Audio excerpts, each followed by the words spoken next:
wear flip-flops in summer. Are you crazy? How are you going to run from the police, man? Flip-flops. How are you going to run from the police? Brothers come to me into flip-flops and shorts in the summer. I said, brother, what are you doing? He goes, what? He goes, why are you wearing flip? Because it's summer. I said, it's 50 degrees out there. I'll wear shoes. You have to be ready. Look at my son, he's a PhD, but where is he? In the club. Where is he? Oh, it's okay. He's just spending his youth. I remember. It's your fault. You're an idiot. And I think everyone needs to do hard labor at some point, especially a man. You got to have that, edge about you, man. You got to have that edge. You can't just be. I tell my daughters, when I walk in the street, I may have a laugh and giggle with you, I said, but I'm on high alert. I'm watching 30 yards in front of me, 30 yards behind me. Someone goes past me, I'll get my kids this way and I'll turn. You know what kind of woman you're marrying and you want that type of woman, you've got to look how she treats her father. 100%. And how her mum is in the house, bro. With the father and how his mum is in the house. Now,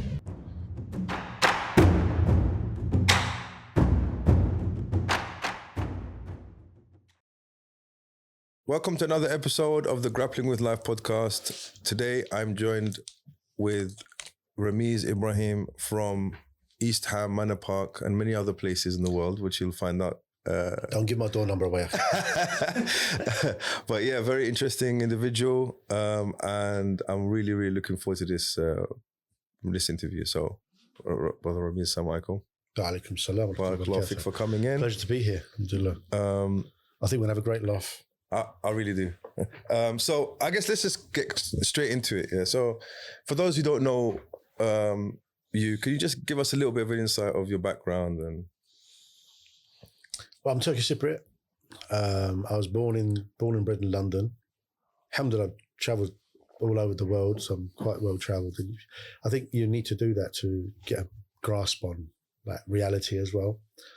I'm a psychotherapist, stroke counsellor, if you like. I have a clinic that deals with Hijama, provides services with pain management. I have my own SMS, body posture, alignment techniques. SMS? Yeah. I put it together. I said, what shall I call it? And I called it spinal manipulation strategy. Right, okay.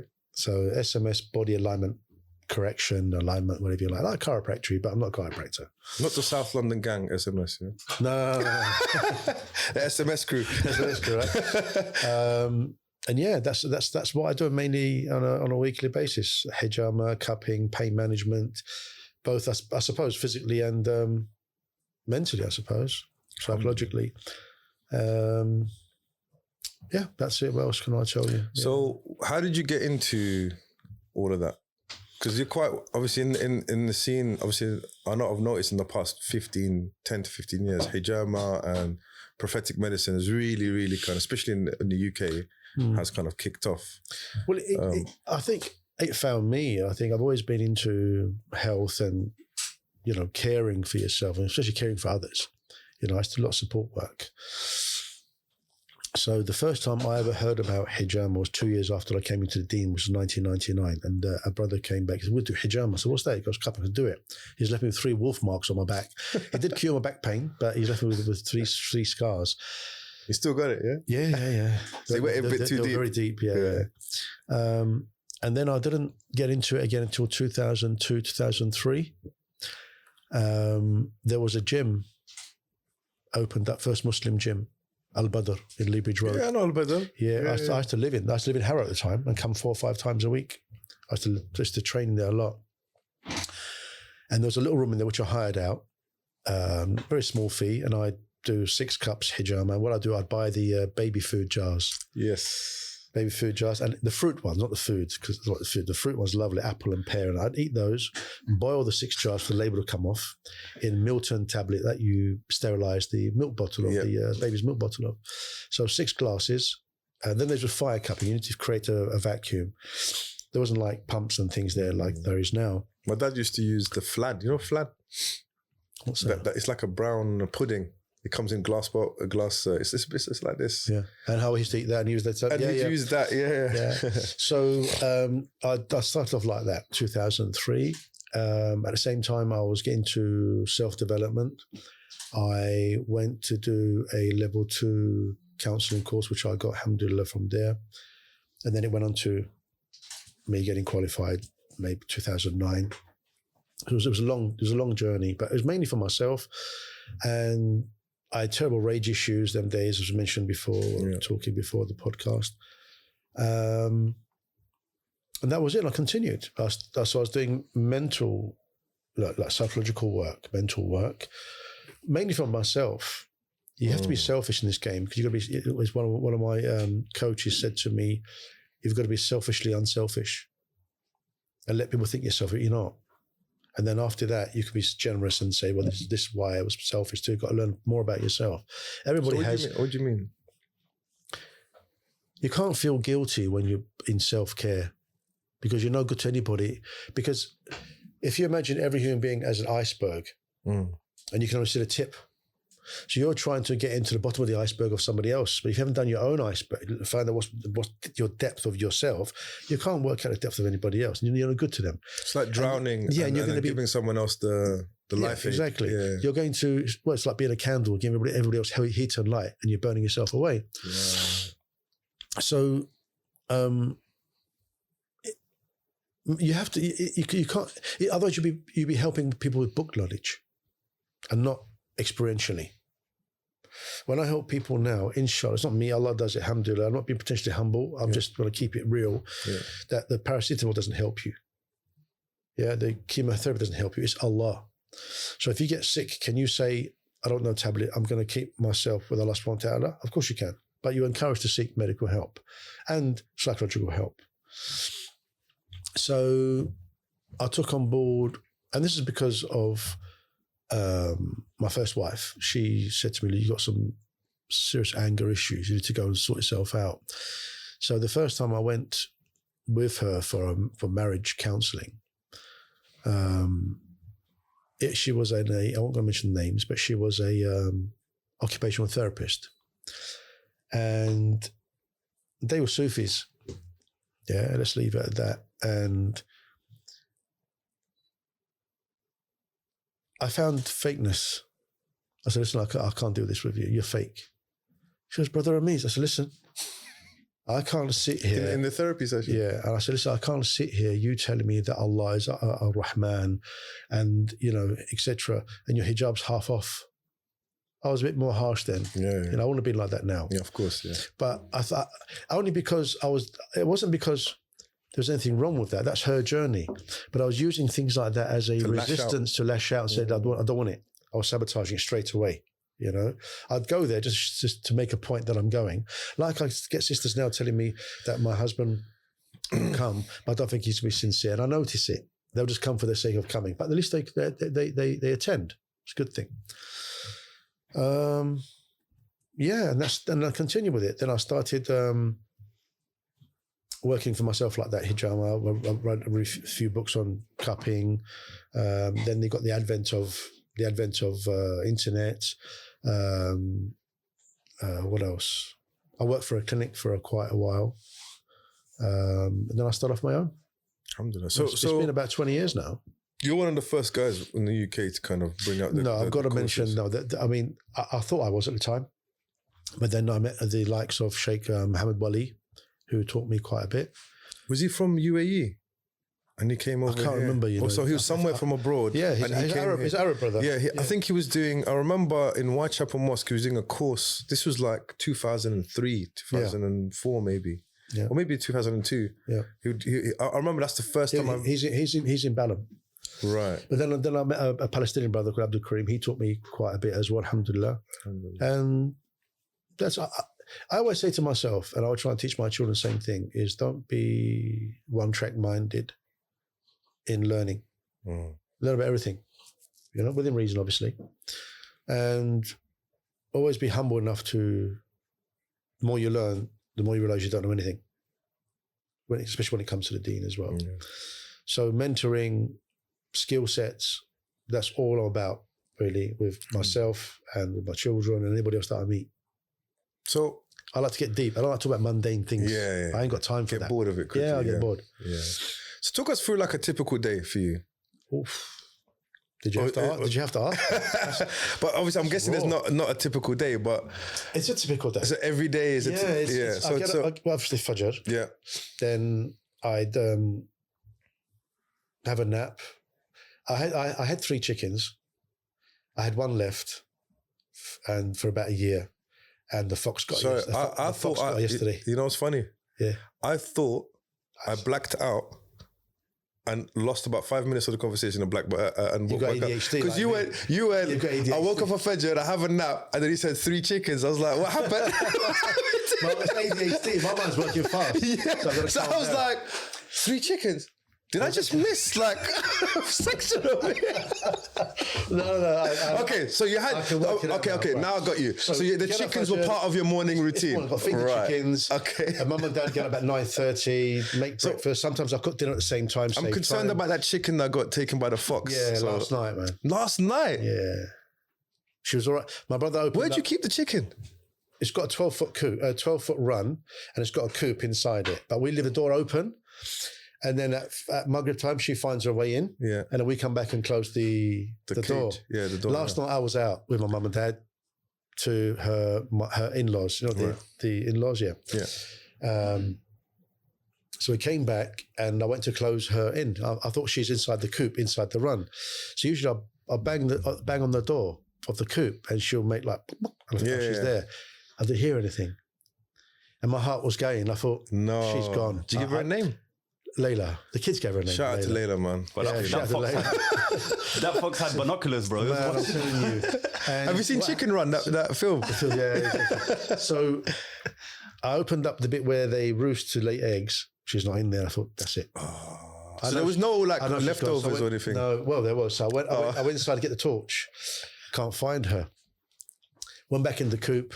Not in there. As I came out, she was laying on the floor. Oh. And I picked her up. She got no head. Oh. You know foxes, they're right gits because what they do, that's why farmers hate them. They'll go into the chicken run, they'll kill as much as they can. Why? They take the heads and go. Is that the most juiciest part? They take the head and go, that's it. Leave the carcass sitting there. Oh. Gits. But then when you see a fox, that's nice. They're nice as well, but it's life. My mum, she couldn't sleep last night. She came to us, I couldn't sleep last night. Scared her. I said, what, Mum? Oh, Layla. I said, Mum, please. I feel sorry for her as well, but it's done is done. Yeah, so who's the other 2 chickens? They died. I don't know how they died. Oh, so you only had 1 left? I only had 1 left for a year. Oh, man. Yeah. You getting any more? I want to get 5 more. I said, no, don't get any more. So because I can't, my heart can't take it if anything happens again. So the eggs. There's nice fresh eggs, yeah. So what? Okay, right. Yeah. So you had eggs. Is it every day it lays eggs? Winter, it slows down in winter. Right. Yeah. But can I ask you a question, bro? This might be a stupid question. No. And obviously, do you have like a male chicken in there to give them? So how do they lay eggs without a male chicken? What? Yeah. No. Chickens lay eggs no matter what. But if you want them to have chicks, the eggs have to be fertilized. Oh, you know, I didn't know that. You don't know that? Chickens will lay eggs without a rooster, a cockerel. But I've seen all you online. need a cockerel for is for the eggs to get fertilized. Because if a chicken lays an egg without fertilization, the egg is not going to turn into a chicken at all. So we're not. I didn't know that. We're not eating chickens then. The eggs.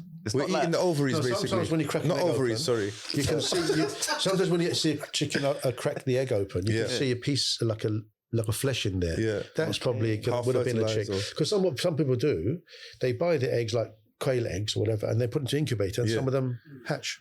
So I know it's not a chicken show, yeah, but this is fascinating, bruv, yeah. So just one last question about the eggs, yeah. So when we crack the egg, what we're seeing is effectively the egg. The like in human terms, when a woman ovulates. Yeah. No. Oh, yeah. Yeah, in human terms. Yeah, of course. So that's the ovulation cycle every day, basically. And how many? I don't know about science behind it, but she lays eggs every day. One or two. Fine. Okay. 1 or 2. 1 or 2. That's not a lot, man. Mainly it's 1. So 1 egg a day. Sometimes it was like this. Sometimes she had a huge one. I don't know how it's like giving birth to probably a basketball. You know, but poor shout out to Layla, man, Skinner. Yeah, I felt so bad as well, and she was still warm. Oh, which means within I don't know, rigor mortis didn't set in yet, so she's maybe 3 hours. What did you do? Bury it or chuck it in the bin? Or? She's still in the garden at the moment. She's just lying there. Yeah, I'm going to go saw her out when I get home. But again, my dad said, "Bring it in, let's roast." I said, Baba, it's not halal. It's not halal. Yeah. But Islamically, if you send your dog out, a hunting dog, and it kills the animal and the teeth go through and it bleeds, it's halal for you. If dog starts chewing it, it becomes haram for you. But you have to slaughter it as soon as you get there. No, not at all. Okay. If you've got an arrow or a knife or a spear, you say Bismillah, or send the dog out Bismillah. As long as the teeth penetrate the animal and kill it, and it's bleeding, and not bleeding, but it penetrates the skin. Right. So if it's strangulation, and the dog brings it back to you. Right. It's halal for you. But if dogs start eating it, you can't eat that. That's animal. so interesting. The same way man. that if you've got a kharoof, is it kharoof? Kharoof, yeah. And then Which is the one leg calf. is separated. Yeah. No, kharoof is a sheep, isn't it? Oh, yeah. Or Yeah, it could be if the leg comes off. Yep. And you halal the animal. Yeah. That leg you can't eat. It wasn't part of the animal when you sorted it. This is the specifics of our deen. Very interesting, man. Isn't it? It's interesting. The point by point, as we say. Point by point. It's like the other day I found out this is the sibal. Yeah, I didn't know this bit here between the moustache and and it's sunnah to trim it, so I trimmed it. No way. And my daughter didn't like it, so I'm going to let it grow a bit. And this I think it's called anfaq. Okay. This I think. Look, specific things. I didn't even know that there's a name for this, a name for this. You thought it was just moustache? I found out the other day. Just moustache one time. You know who I found out from? Go on. Sheikh Uthman Farouk. Okay. Oh yes. Yeah, American brother. The day. Yeah. The one who about looks the beard, and I thought, wow. So I've been in 25 years. I'm not saying I know everything, but it's nice to know something. There's fresh. always something. It's like, Little details. It's refreshing. The egg thing, bruv. I know it's not Islamic detail, but that was interesting to me. Yeah. I actually thought you'd have to have like a male. Only if you want it to. If you want it to sit on. But if you just want to eat eggs, you can just get female. Once the rooster fertilizes, the hen will sit on it on the egg. But he won't sit on the egg. That's not. And how does she know? SubhanAllah, how does she know? I'll let evolution to explain that to me. So interesting, man. Yeah, I had another question about eggs, but I'm going to leave it, bruv. Not many know how to fry an egg, you know. Everyone thinks they can fry an egg. Yeah, I'll fry an egg. That's not right. There's different ways of frying eggs, but let's not get into that. But who thought, this is the beautiful thing about podcasts, bro. Who thought we'd talk about chickens and eggs? Get a lesson about chicken. I didn't expect it. I want to get some more. I love it. I don't know if Mum's going to handle it or not. You know, I'd like to get some more. But you've got, I'm guessing you've got a garden and... You're not big. The garden's like maybe 25 foot by 20 foot, and then you've got another bit enough in the for back them where to... you put... Oh, yeah. What about the neighbours, bro? They're not going to complain about noise or... They don't crow, innit? Only roosters will make noise. Oh, okay. Mind you, when they're laying eggs, they can make a noise because it's coming out, isn't it? That's like hard. The aperture is like small, and the egg is, you know, they go, oh, that's why when they can noise in the mornings because they're laying the egg. We're sounding like proper city slickers. Exactly. Hey, did you enjoy that film? Yeah, city slickers. 80s or 90s? 80s. Yeah, wow. Late 80s, man. How old are you? I'm going to be 40 in September. Mashallah, still young blood. So that's how I came into it. I mean, that's my daily route. Okay, we stopped at chickens. We stopped at chickens. So I put the washing machine on at Fajr. Yeah. And then I go and do the school run as well. Right. So because I go Islamic school, they start at 7:30. So I come back by 8 o'clock, I'm done. Washing machine's done, hang the clothes out. Either on the horse. I forgot you're single, man. Yeah, so you got to do all that, bro. Well, I live with mum and dad. Yeah, but your mum's not going to wash your clothes for you, bro. No, she washes it she doesn't. The machine does. Yeah. Fair enough. Yeah, you're right. But I take it out, and then she said, "Let me dry it. Let me hang it, and then I'll help her hang." We help each other, alhamdulillah. And when does your work day start? I only work Wednesday, Thursday, and Sundays. You only work Wednesday, Thursday, and Sunday. Yeah. And I can be a dad that works 6 days a week and see my kids once a week, but I can't do that. Yeah. Okay. So the rest of the time, they need my skill set. They need it. And obviously you're not with their mother. No, but we co-parent very, very well. Yes, that's what I was going to ask you. This is interesting. Allah bless her. We argue sometimes, like we're still married, over the kids and all that. We speak about once or twice a week. Yeah. She asked me to do this for the kids. Can you do this for my kids? Can you provide me a bit more money for this and shopping, whatever? And look, Allah says in the Quran, it's not. You can still take care of your ex-missus, especially if she's given you children. You've been with her a long time. Yeah. So how do you navigate am I resentful? No. Was I? Yes. Of course. 6 months of darkness, and then I woke up from it. I thought, wow, you know what? Alhamdulillah. And now we co-parent. We've always co-parented. There's not a problem. Allah bless her. She's not giving any trouble, and the kids benefit. Because some women after divorce they Okay, weaponize their children, we'll talk bro. about that. Yeah, We'll talk about that, 'cause that is. yeah, it's really bad. I'm bro. doing another podcast on that next Wednesday with somebody else. Inshallah, we'll talk specifically about that. Yeah, And that's it. You know, I've got the kids, and you know, I'm very raw with the children. Mm. You know, I say to them, I'm not a Father Christmas fairy tale head in the sand type of father. I'll go down your knickers to find information if I have to. Mm. You know, I need to know information. I want information from you. You know, You're actually scaring me, bro. That's you know what that is. That's Robert De Niro. Yeah. The parents, bro. We the parents.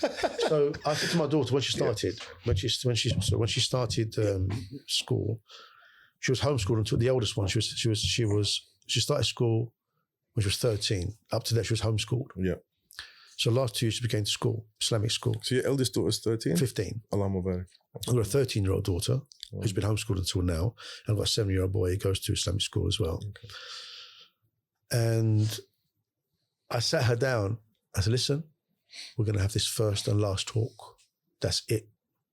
You go to school and you come home. I don't want none of your BS. She goes, Bubba, you're swearing. I said, listen, I use the F word, C word, B word, Z word, everything on you right now. This To is make you understand, If you want to say something to me now, you say it now. I don't want no stress from you. She said, but I'm not like that. I said, I know you're not like that. I trust you. However, I don't know your friends, but I will guarantee I know them better than you. Mm. Okay? So if your children, if your friends were trying to pull you one direction, you can hear my voice. Remember Allah subhanahu wa ta'ala, you're going to do things behind my back. Mm. She goes, no, Baba. I said, don't BS me. You're going to do something behind my back, you're going to do it. But you can't hide from Allah. Sah. That's it. That's what you need to know. That's my tawheed. I don't say to them this. I don't force the hijab on them, but they wear it. But I don't or jibab. I don't force anything. I'm not a father. If I'm not a father that imposes my authority on them unnecessarily. As you're going to go to your grave, you can do with Allah. I can't save you. I'm just going to leave information. What you do with it is up to you. There's nothing more I can do for you. So I said, tomorrow you're going to like a boy. She goes, Baba. I said, listen, let's be real. You're going to get chatted up. You're going to get chirped. Whatever it is. Do we have to ride out on these people, bro? Hmm? Do we have to ride out on them, Let's bro? go, bro. After this podcast. We might. We might have to ride out on them, bro. So she goes, Baba, I said, listen, I'm not one of those fathers that, you know, backward. I'm an educated person. I've been around the block. I know what's going on. Yeah. If you like him and he sends his female counterpart, give him my number. If he calls me, I'll kiss his forehead right there and I'll shake his hand and say, well done, so let's go to the masjid, let's go fishing, alhamdulillah. Yeah? But if he says, nah, you get my permission to elbow him right in the jaw. Yeah. If he falls on the floor, give him a double-footed Bruce Lee stamp on his face. I'll deal with the police afterwards. Yeah. So, and that's it. I said, look, this is life, Baba. This is life. I'm not sitting there, I don't sit there talking. I said, I'm not here to give you money, house, or a car. If I've got it, Bismillah if you need it. If I haven't got it, Allah razaq. I'm here to give you life skills. Yeah? I'll give you £30 monthly. You save £10. You invest £10 and you spend £10. That's business. You don't learn this in school. I learned this myself in the last 2 years with these watching billionaires, listen to millionaires, how they made their money. Yeah. Why can't we do it? You can. But the mindset that we have is different. We have a bargaining mindset. Oh, that's too expensive for me. You leave it. No, find out how you can afford it. You got to change the mindset. You know? So, you know your relationship with your son. So you got a daughter and you got a son, yeah? 2 daughters. Two daughters. Right. So do you find yourself... Yeah. Obviously, you have to be different with both. But just talk to us about a little bit about the relationship, the differences. I want him to grow up to be a monster by the time he's 12. I don't know how I'm going to do it. So what do you mean by monster, bro? Have the skills, not need it, rather than need it and not have it. I told my girls as well, I said, I want you guys to learn to smash someone's face in. They say, why, Baba? I said, I hope you'll find out why. I said, but you may need it one day. I may not be there. Not that I can do much, but I'll do my best. We'll ride out for you. Just one phone call, bro. Yeah, inshallah. That's it, bro. That's it. It's like this famous Japanese proverb. It says it's better to be a warrior in the garden than a gardener in a war. In a war, yeah. So, right. and that's the thing. And it's very unique to the 21st century where people don't know how to fight, and it's not just about fight. It's about being assertive. Yeah. So for example, and having the fight. If you need, having the beast there. If you the need fight is a language. Look, it's like a language. Warrior language. Yeah, that's all it is. It's like a language. I go to a restaurant. I don't come back to the door. Yeah, 100%. I don't wear flip flops in summer. Are you crazy? How are you going to run from the police, man? Flip-flops. How are you going to run from the police? Brothers come to me into the clinic with flip-flops and shorts in the summer. I said, brother, what are you doing? He said, what? Because, why are you wearing flip? Because it's summer. I said, it's 50 degrees out there. I'll wear shoes. You have to be ready. He goes, brother, there's something wrong with you. I said, no. There's something wrong with you. What are you going to do? You're going to take a flip-flop and slap in the face with it? I said, come on. I mean... Yeah, so your son, you want to prepare him for the world? Man, I want him to know, look, I'm not perfect. I've done some things I'm not proud of. Have I hurt people? Yes. Have they hurt me? Yes. Have I done things that's haram? Yes. Have I done things that's righteous? Yes. You know, at the end of the day, I read something last week, and somebody said it, is, I've got it here. I've got to read it to you. Yeah, no problem. I've got to read it to you. It's somebody said it. I'm not gonna take credit for it because it's a fantastic saying. He said, when the world around me is irredeemable and or immoral, I try to be a righteous man. I'm going to get teary. SubhanAllah. That's so true. When I first heard that, I started crying. The same feeling, why I feel this, about 20, maybe 20, 25, Allahu A'lam, I used to sell mobile phone accessories. Oh yeah. It was 1999 to 2001, between those years. So 22 years, maybe 20 years. And Algeria brother came in, and he was a busman. I'm not mentioning his name. He came in after he knew me for a little while. He says, brother, I want to get married. I said, okay, brother. He goes, but I've got to tell you something. I said, what? He said, I'm 40 years old and I'm a virgin. I started crying. SubhanAllah. He goes, brother, what's wrong? I said, nothing. Someone like you will never understand someone like me. But I know where you're coming from. And I said, there's nothing wrong with that, akhi. That is beautiful. Society has made that look like it's a weakness, but it's not. And this is where the whole, when the world around you is immoral, you try and be a righteous man. Do you fall down? Of course. Like I said, if I hurt people, I ask forgiveness for them. I'm not the same man as I was 10 years ago. You know, I'm not. Alhamdulillah. And I try and better myself every day. And I'm becoming the man I want to become at this late age, where we should all be that man at 30. But society brings up man children. Don't bring up men. So you want to become men, you go and live in the Khalkhavkaz mountains or go Chechnya and all that's where you will become man in the mountains. Resting like Khabib. Yeah, or Brother Andrew Tate. Allah make his ease coming out. They only took him off because they speak the truth. Yeah. He's influencing a lot of people and now become Muslim. They've got to take him off while other things take over the social media. But when he comes out, inshallah, he'll be rocking, inshallah. So that's the kind of man we want to be. We want to be like Mard. You want to be like Rajul, isn't it? You know, be a protectorate. And I wish I was the way I am now, 6 years ago, 10 years ago, 20 years or 30 years ago, you know. But it's never too late. It's a journey. And this is why people ask me, brother, how do you deal with stress? And I say, I don't get involved mentally, physically, spiritually, emotionally in situations that's beyond my control. I'm a human being. And I will never let you put your fears on me. I know who to ask advice from. I know which brothers I know are negative.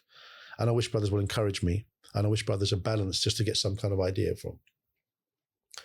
So it's important to know that as a human being, you know your limitations and your strengths. That can you plant a seed? Absolutely.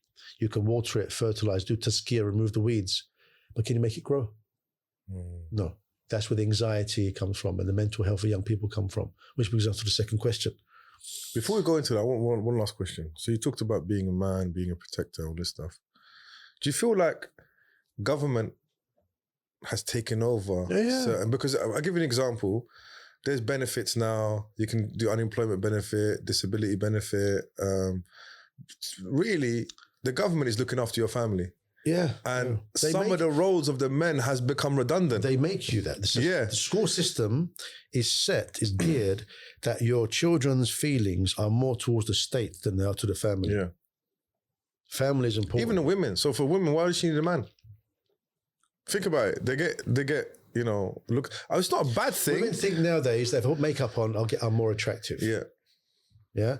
For me, don't plaster with nothing on your face naturally.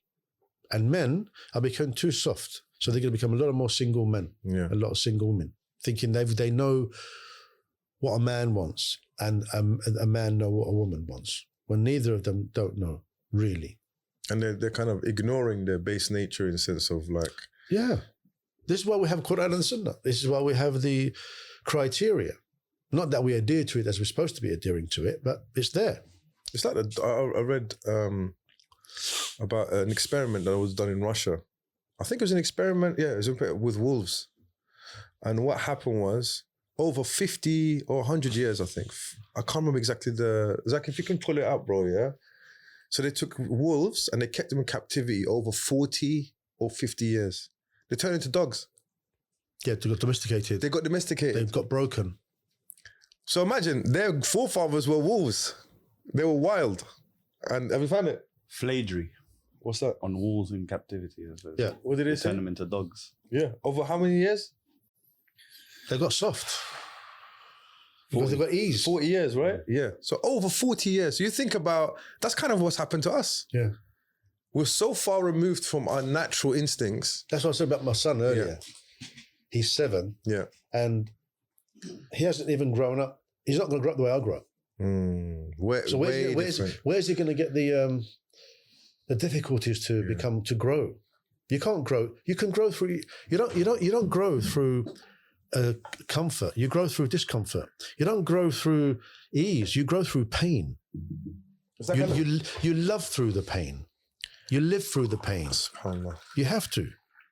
The same way that like when my daughter first started school, for the first 2 months she goes, "Oh, it's not comfortable here." I said, "I'm not here to make your life comfortable." You grow through that discomfort. Oh, but the girls don't like me. I said, "I don't care. Don't like you is tough. You're not here to win a popularity or hatred. Just do what you have to do." It's like a jail sentence, you survive it. Yeah, you do survive. the bird. Yeah, exactly. Do the bird. You wanted to go to school. Yeah. Do the bird. Do the bird, bro. Finish school. Make sure you get good results and keep it moving. Because that's what I said to my kids. I go, these people. I'll give you an example. You went to school, right? I went to school. Name me 5 people in your class. I can't name them, bro. Kevin Cook, Stephen Epstein, Paul Welsh, Carl Corbin. What, in primary school, yeah? No, okay. Secondary. But there are people that there's in primary schools. Trevor Pierce, Arvinder Toure. There's a few. He caught you out, bro. No, but can you remember your whole class? 30, all 30 of them. So there's going to be people in that class. Yeah, half. But there's going to be people you can't even remember who they are. You can't remember their face. You can't. So, and a lot of the people like you're going to remember are people that had an impact on your life. Either they bullied you or they actually helped you out. So the rest are just like, they call them... I'll tell you who gave it a big impact in my life. I told you for my dad had cafe. We had a cafe. Yeah. Cafe, yeah, with a calf. Egg, bacon and chips. Sausage, bacon, onion. And my granddad's uncles, aunties were the customers. You lost me there. My mum's father died. Your granddad's? My granddad's. Uncles? My uncles and aunties were my dad's customers. Right. Okay. I got you. Just because you're linked with blood, like they say, doesn't make you family. Just makes you related, as they say, right? And there was one particular person, and his name was Dennis Daly. I'll never forget him. From the age of 10, 11, until maybe 3 or 4 years, because he went back to Ireland. He was an Irishman. Do you know the actor David Niven? I don't know, he's a very old actor. You're 40, you should be. If you saw him, you'd know. Right. David Niven, he looked like him. Ex-army, tweed. Any films he's played in, this guy, David Niven? I can't remember the name of the films, but I know. Oh, you want to say?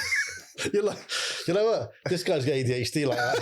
That's the problem. Otherwise, I'm not going to... You're not going to... He looks like Errol Flynn, man. Not Errol Flynn, no. Yeah, but I know who this guy is. Yeah, 100%. David Niven, yeah. Oh, we done Pink Panther? That's right, the old one, in the old days. Okay. What other films is he in? Very good. He's in Around the World in 80 Days. Oh, okay. I've seen... You look like him. Yeah, like, okay. So little moustache shears to smoke Woodbines, them days. What's Woodbines? Cigarettes. He taught me everything I know about fishing. We used to walk from, the place, that masjid, opposite there where I lived, all the way down Upton Lane, Woodgrange Road, over across Wanstead Flats, into Wanstead Park. Yes. Every Saturday and go fishing. Where? Wanstead Park. There's no fishing there, man. There is plenty. We're talking about. There's plenty perch. Are you serious, bro? Yeah. What is that? A river or a pond? Ponds. There's 1, 2 big lakes, and there's the ornamentals as well. What about now? Yeah. I go fishing quite. I go fishing. I still go. I fishing. didn't know that, man. Yeah, alhamdulillah. Interesting. Okay. So then he went to Ireland. I think I was about 13, 14, 15. I can't remember now. So he was your age. No.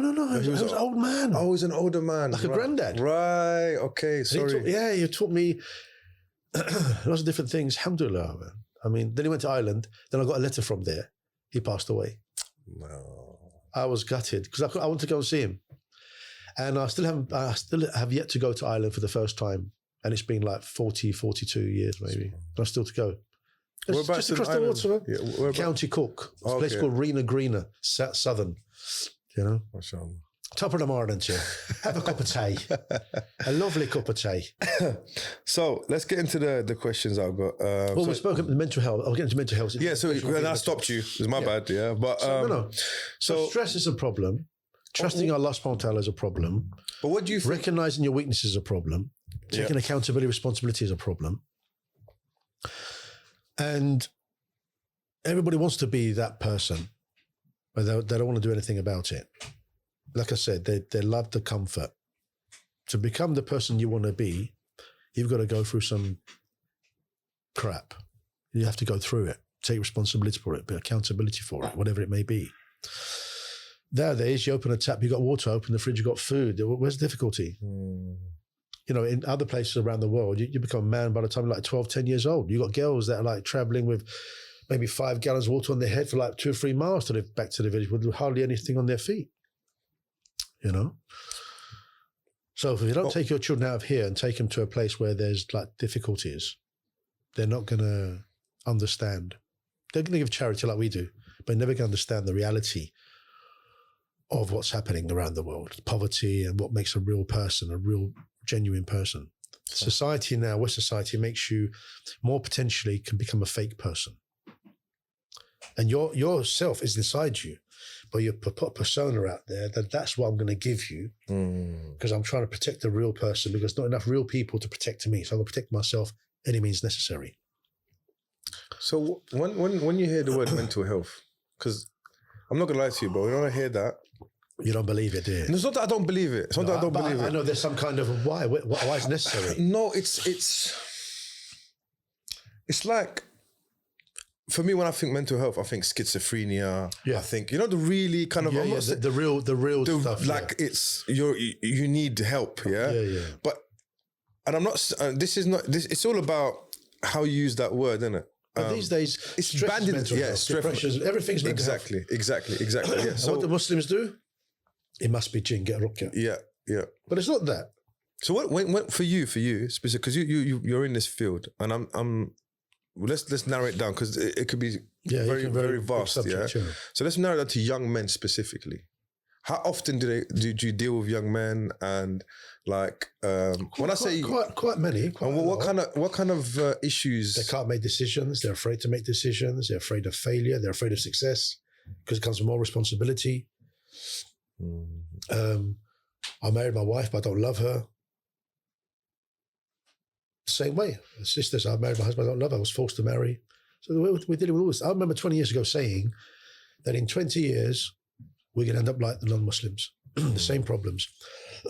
Same problems. But what's, like, to quote Tina Turner, what's love got to do with it, bro? No, but because the thing, do you feel like... It's in my head now. Now it's in my head. What's love got to do with it? Well, so what I mean by that is, when you first married, I was listening to, Jemima Khan, Imran Khan's wife. Yeah. So I don't know. I know of her. I don't know her. Well, you know of her, yeah. So I saw a clip come up on Instagram. She was talking about arranged marriage. All right. And she was being interviewed by another woman. And they were talking, I think she's made a film or documentary about it. But it was a clip. So very interesting. She goes, when she married Imran Khan, she went to live in Pakistan for a little bit. Yeah. And she said that he had a big. Imagine, bro. She's the daughter of Goldsmiths. Goldsmiths. She's very aristocratic family, really, right? yeah. So she's moved in with his mum and dad and his brothers and all Culture that. shock. Culture shock, yeah. So she's like, and then she started talking about arranged marriage. And she said, to kind of like cut a long story short, she said the West has a very negative view about it. But when you really drill down... 100 years ago. This is what she talks about, because think about it, the royal family, they're all arranged. That's right. Diana, exactly. They still do it now. Yeah. You know, like it's arranged between them. So she was like, when you delve deep, because they're very happily married. Not all. So you have to. She goes, you have to differentiate between arranged marriage and forced marriage. Absolutely. Yeah, because forced marriage is bad. Yeah, big difference. There's no problem in. You know, when I was going to get married, I mean, before the dean, and I didn't want to marry my own kind, like Turkish, and Mum said about time. I went, oh sugar. So let me go for a couple of meetings, for example, and then I arranged. Now, I didn't mind that as long as I made a decision, yes or no. I would know, and they know that I'm a strong character. They would never be able to force me to marry. They would never. It's mostly girls, isn't it? Like that. A lot of men get forced to. They do, but this is they're not really. Men, it's easier to kind of. They're not really manly. Yeah. So we'll talk about that. You can't force. Actually, I was discussing this last night with my mum and my mum's in-laws, auntie and the uncle. That it's like unless it's in the Quran, you can't force your daughter to marry. Of course not. And I say to the uncles, you know, why, you know, forcing your, when I say uncles, I'm talking about Desi uncles here. It's always the Asian uncles. So there's always two sides to the story. Yeah. So the first side is the uncles, they may be seemingly racist. Yeah. And they say, I love you for the sake of Allah. But in their heart, they verbalize, I love you for the sake of Allah. But in their heart, they're really saying, but you can't marry my daughter because you're black and blue, brown, whatever it may be. And not only that, you're not a child, you're a Rajput, you're a Rai, Ghai, Nai, whatever. So within that, there's even breakage, degrees of cultural indifference. You know, from Chadpur, or what was the other place in Bangladesh? Sylhet or something? Sylhet, which is terrible, bro. Yeah. So on the other side of the coin, I say to the black brothers, the reason that these uncles seemingly racist is because they know your baby mother culture, and they don't want that. So I used to get calls from brothers and say, oh, brother, would you do nikah for me? I said, okay, alhamdulillah. Who's the wali? Oh, the wali's racist. Let me guess, you're a black brother. How'd you know? Don't know about that. She's Pakistani, you're Asian. He goes, yeah. How'd you know that? I said, well, have you spoken to the father? No. Have you tried speaking to the father? Have you gone to knocked on his door? Have you had door slammed in your face? Have you been told no so many times? Have you tried? Then we get the Sharia involved and, you know, maybe it's just choose another wali or whatever it may be, right? No, what kind of man are you? What are you scared of? Yeah, go and do it. Yeah. So I understand. It's not racism. They know that your culture. And no, it's not a black culture anymore, the baby mother. It's a street culture. Yeah. Whether you're Chinese on the street, white, blue, brown, Asian, even the Bengali brothers do it. Yeah. In Banglatown, in Banglatown, in Whitechapel, call it Banglatown, whatever, you got like Bangladeshi boys who are pimps and drug dealers. You know, it's a hip hop culture, the grime culture and stuff. But you know, to go back to what you said about marriage and the mental health being forced into it and all this stuff, and what's love got to do with it and all that rubbish. Yeah. Now, a lot of the times people feel like you're gonna get. That's what Jemima. The reason why I meant Jemima Khan is you grow in love. She talks about growing into it. This is exactly what I said to myself before Islam. If it wasn't for Islam, I wouldn't have gotten married anyway. That's my point. Before Islam, I said the same thing. I want to find somebody myself, fall in love, and blah blah blah. Because that's the Hollywood, Bollywood. That's the culture. Yeah, that's the Western culture. You find someone, you fall in love, and you get married. And when I came into Deen, I promote arranged marriage, not forced. Like I say to my daughters, I'll find somebody for you. If you don't like them, I'm not going to force you to marry them. And if I do, I expect you to throw the Quran at me and tell me it's not allowed. I expect that from you. Huh? No. Sorry? My hand. Oh, sorry. So I've got this bad habit, bro. So you grow. That is the better love. That's the foundation. Now, I get a lot of young couples now calling me, saying, brother, sheikh, whatever they want to call me. I'm not a sheikh, but that's what they call me. Can you give us some advice? I said, are you ready to hear it? I said, yes. Are you sure? I said, yes. How old are you? You play Tina 27. How old are you? She said like 23, 24. Okay. 30, 40, maybe 20 years ago, 20, 30, 40, 50, 60 years ago, whatever it was, you get married, have children, get on the program. Yeah. My mum and dad will kill each other, but they're still together. They're still together. These days, you can't do that kind of, cultural structured type thing as it was before. Now, that's why I said to them, you guys are young. You spend 2 years enjoying each other's company. Through two of the most important things in a marriage now to save the marriage now, which I believe is emotional and physical intimacy. A lot of it. Emotional and physical. That, bro. Yeah, for 2 years. Travel, learn about each other, build a foundation. So when you plant the seed, proverbial seed, you'll have a good foundation for that child, and that child's not going to come between you because you're still children yourselves. Just because you're 26 doesn't make you a man. Or whether you're 30, 40, 50 doesn't make you a man. That, I believe, will be more presumptuously accurate as a relationship. But Brother Ramiz, don't you feel like the purpose of marriage, I think a lot of people get it twisted, I don't know, this is my opinion anyway, but the purpose of marriage is not, it's not about having the relationship with your wife is only one part of it, if you know what I mean. Like the how you are with your wife. And because I'll give you an example.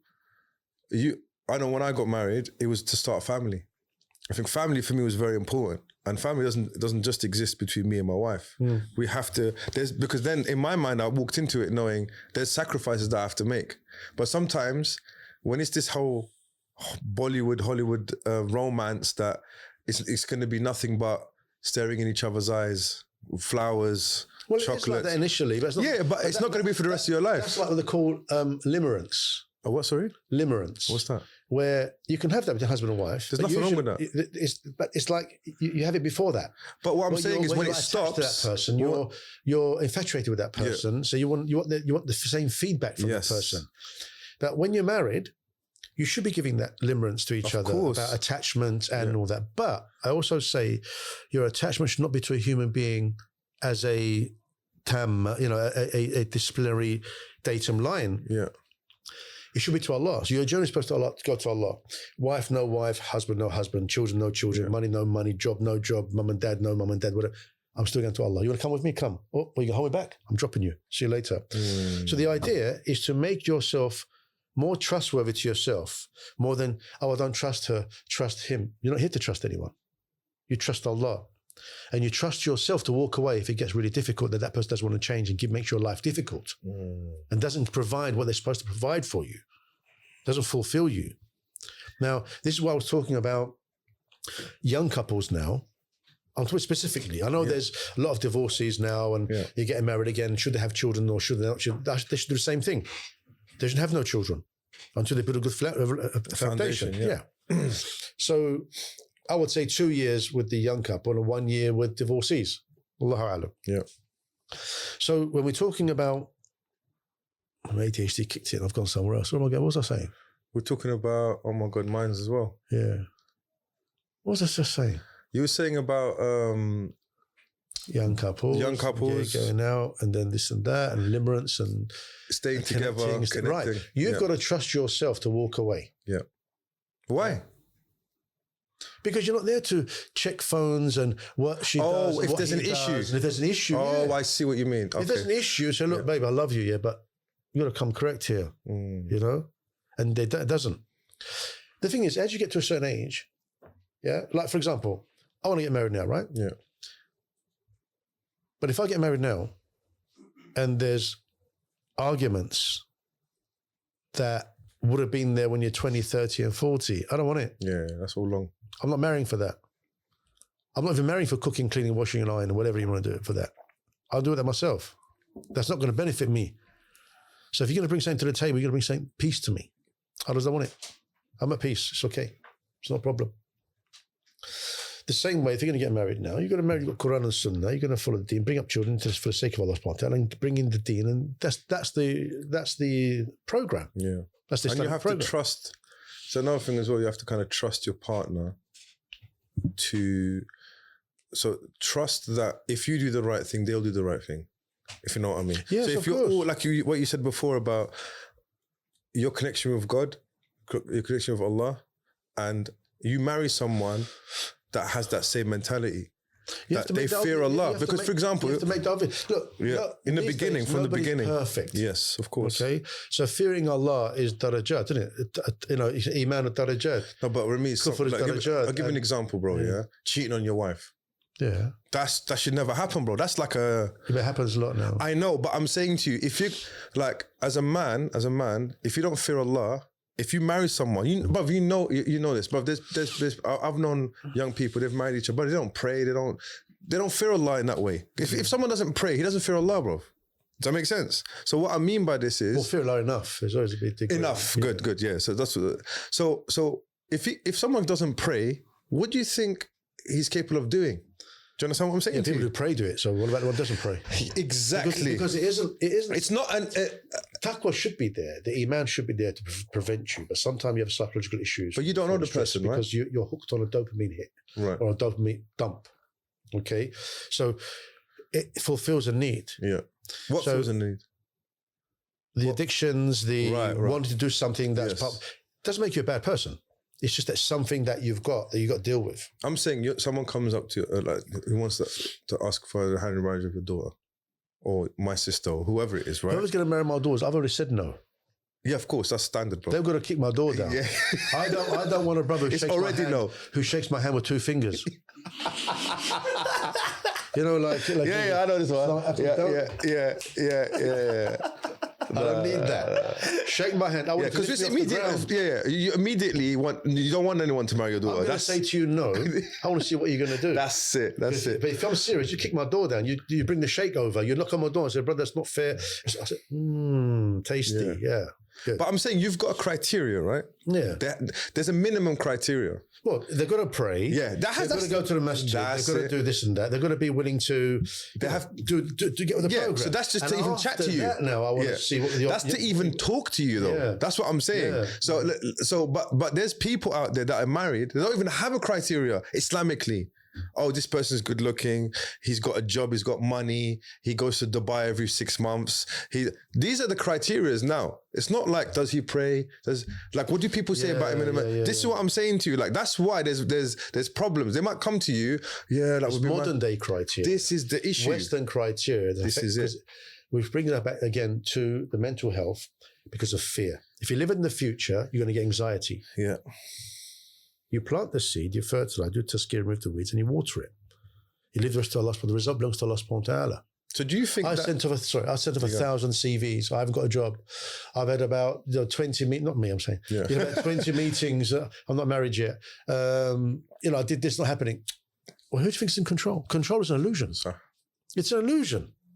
And even when you've got to work out what you're in control of and what you aren't. And even when you realize what you're in control of, you're still not in control of that. When you make dua to Allah subhanahu wa ta'ala, say, Allah, Rabbana atina fid dunya hasana wa fil akhirati hasana wa qina adhaban nar. You want the best of both worlds, right? Yeah. And yet, when you can't marry that sister, you can't marry that brother, you can't get that car, you can't get that job. Oh, why? Because you've left the result to Allah subhanahu wa ta'ala. You've already told Allah, if I want to go this way direction, it's not good for me, Allah. Pull me this way, even if I don't like it.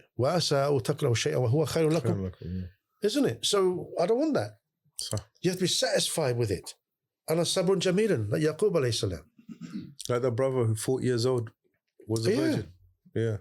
Wow. So going back to the mental health aspect of it. Now, you said that there's a lot of can't make decisions. You talk Can't about make decisions. Yeah, the anxiety things, about kind of, yeah. So what, in your experience, why, from the parents anecdotally, what's going on there for them to have these anxieties, these fears? From being implanted in them. They haven't been given the skills growing up. No emotional intelligence.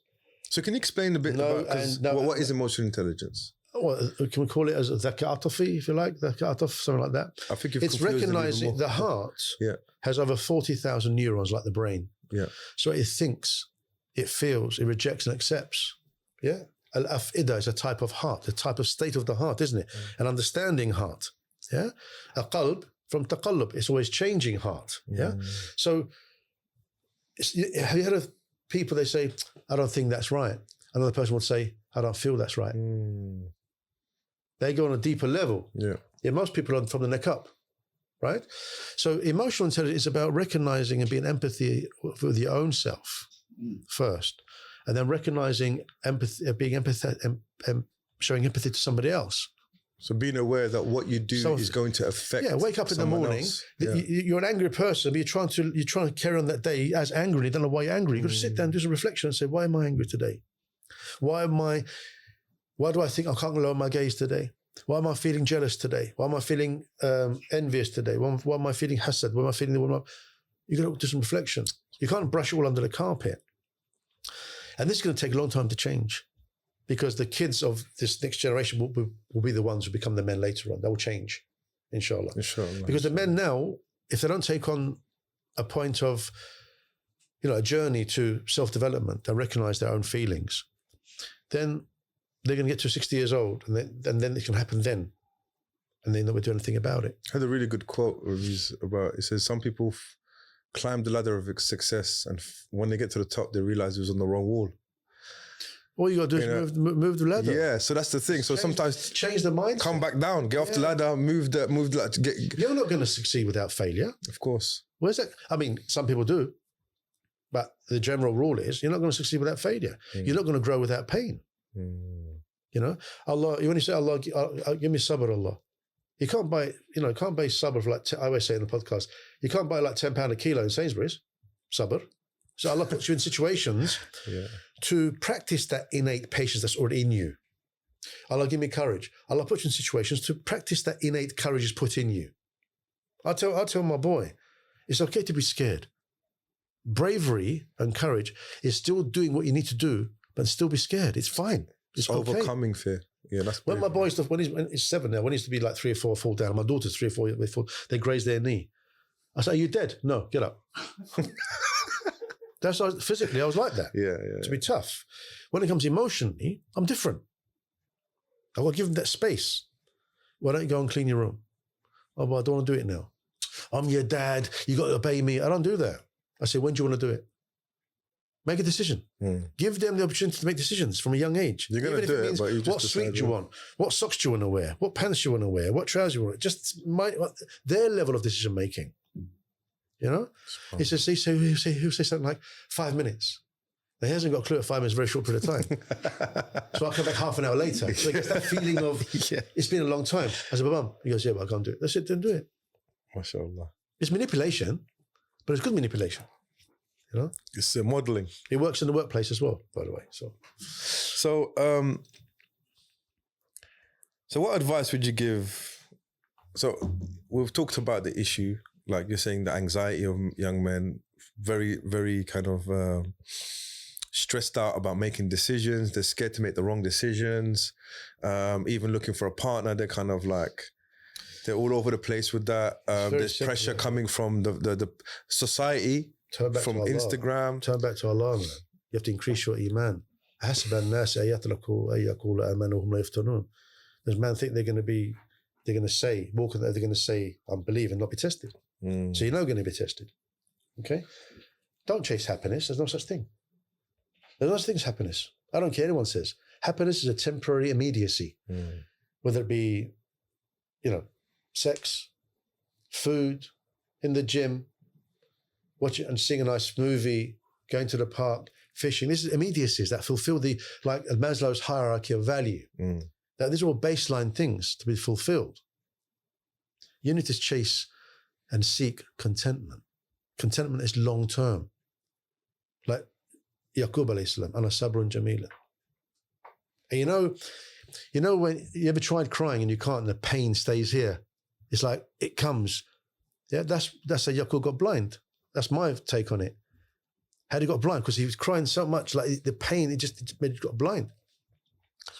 So you have no matter if you believe in Allah subhanahu wa ta'ala correctly, like why isn't he wearing a beard? Why is she wearing a hijab? They must be bad. No. There's nothing wrong with the action. The problem is your connection with Allah. That's it. Because if your connection with Allah was correct, if Allah said to you, pick your nose 3 times a day, you're going to do it. You're not going to say, it doesn't make sense. Abu Bakr as-Siddiq, when the Jews came to him and said, your companion said that he went to Bayt al-Maqdis in one night when it's a month journey. Abu Bakr didn't say, oh, that doesn't make sense. He said, if he said it, it's true. And that's how we have to be. We have to leave the future to Allah subhanahu wa ta'ala. You have to make plans for the future or set goals for the future. If it doesn't work out, plant more seeds. Don't expect it. Have good thoughts about Allah subhanahu wa ta'ala. Husn al-dhann min Allah. Think about Allah subhanahu wa ta'ala in a good way. It's going to happen. It doesn't happen, there must be something better for me. And don't live in the past, because you're going to live a life of guilt and regret all the time. Don't define yourself what you've done before. My moral structure now isn't the same that it was 6 or 10 years ago. It's much better now. Evolving, yeah. It's always evolving. But I wish I had this kind of mentality and mindset when I was 30. Yeah, hindsight is a good thing, as they say. Yeah. You know what I'm saying? But I'm not dead yet. So I've got time to do some corrections, inshallah, which will benefit me exponentially. Like, it won't take 20 years before, like, it would, because you've had a lot of brainwashing and a lot of disturbance and a lot of pain and growth stunting and things like that. But now, because you know it, you know how to do it, you become exponential. It's like now, you know how to become a millionaire. You can become a millionaire exponentially. You know how to get a stronger moral compass, stronger iman, stronger taqwa, and you'll get it exponentially because you know where you are now. And there's no way you're going to get to point B without knowing where you are at point A. I want to get there. I want that car. I want that house. I want to marry that sister. I want to marry that brother. I want to have this much. I want to do this. Okay. Live in the present. Allah is now. Allah created time. We are subjected to time. Allah isn't. The creation of the pen, shaitan, the jinns, the angels, the First World War, Second World War, the Third World War, the coming of Isa ibn Maryam, alayhi salam. And then you've got Mahdi and you've got all of that. The judgment day, is happening now to Allah. Because it's not subject to past, present, or future. He is now. So we have to live now in the present. I'm talking about the present like the Sufis talk about it. I'm talking about that if you live in the present and you put your trust in Allah subhanahu wa ta'ala, you'll be content with whatever happens. Allah make it the test easier on everybody, especially because Allah exists outside of time. Yeah. He created time. We are subject to it. That's why we live in the future, because we want to try and control the future, try to control the unseen. What's going to happen? You can't control what's going to happen. You can only control now, planting the seed, water, fertilizer, and tazkiyah. That's all you can do. But you can't guarantee the job. You can't guarantee you're going to marry that sister or that brother. You can't guarantee that you're going to live a second or another minute or another hour, day, week, or month or year. Nothing is guaranteed. So you do what you're supposed to do for the sake of Allah, and Allah will give you the contentment. Nafs al-mutma'inna. You want that mutma'in. You want that, tatma'inna. You want that qulub, that qalb, that's contentment. Contentment. You need that. If you haven't got that, you're always going to be like your nerves are shot. Yeah, this might happen. I want to do this. Yeah, but then this might happen. That might. Yeah, it may do. But you can't go walk in the street for fear an engine from the airplane is going to fall on your head. Or that you're afraid.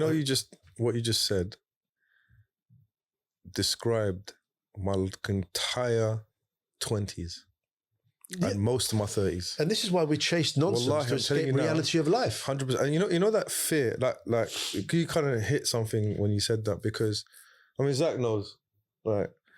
That anxiety, living with that anxiety, subhanAllah, of the future and what may happen, what could happen. You're living through something that hasn't happened yet. Yeah. Do you understand? It may never happen. You've already made it happen in your brain. This is it. That stops you from doing it. This is exactly it. So what? And my body took on that pain as well, physically. Like I remember psychosomatic. Psychosomatic, yeah. So, subhanAllah, you just hit a nail on the head. Like when you were talking through it, I was like, oh my God, that's exactly literally. Because we're human. You went somewhere. I went somewhere because you all go through the same situation. Yeah, subhanAllah. Like, do I go through anxiety still? Yeah. Absolutely. But I control it a bit better now. Because I can't get rid of all my brainwashing completely. I can't do it. Unless I'm going to get help, I don't know. But I know how to deal with it. It's like you never forget the pain. You learn to manage it. And you go to the doctor and say, cure my diabetes.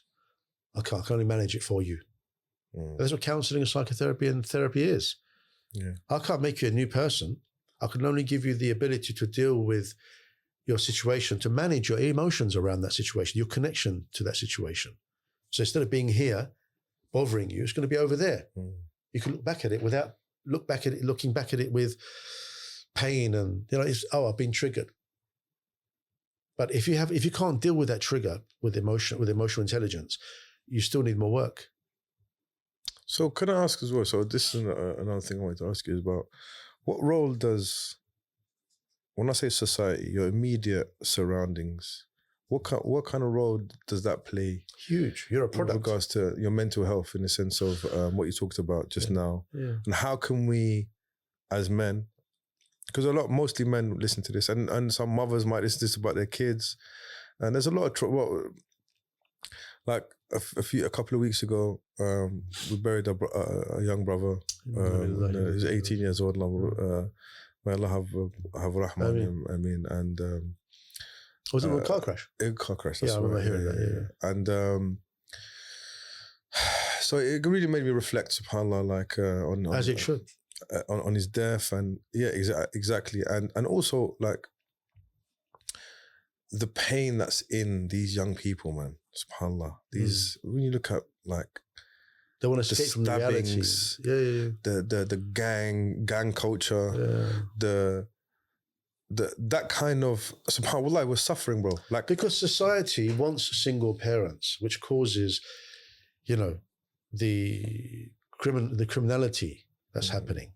Without the father's mentoring and love, a lot can happen. And mum ain't gonna, unless you're a strong woman. And I say strong woman, I'm talking about, the black culture, African women, very strong women. Their sons ain't doing jack diddly. Yeah, I mean, I'm saying they are, but there's like the African Christian women. But also they've got their sons on point. There's a lot. Father's not around. But like, I'll give you an example. There's a lot. Like, you could be the strongest person. There's too many things against you. Like, for example, you could be a single mother in for example, in Algeria, for example, back in the 80s. The whole village is going to help you, bro. The whole you're going to struggle. This is it. So uncle down the road, if he sees you myself and die. This is it. You know what Cat D prison, isn't it?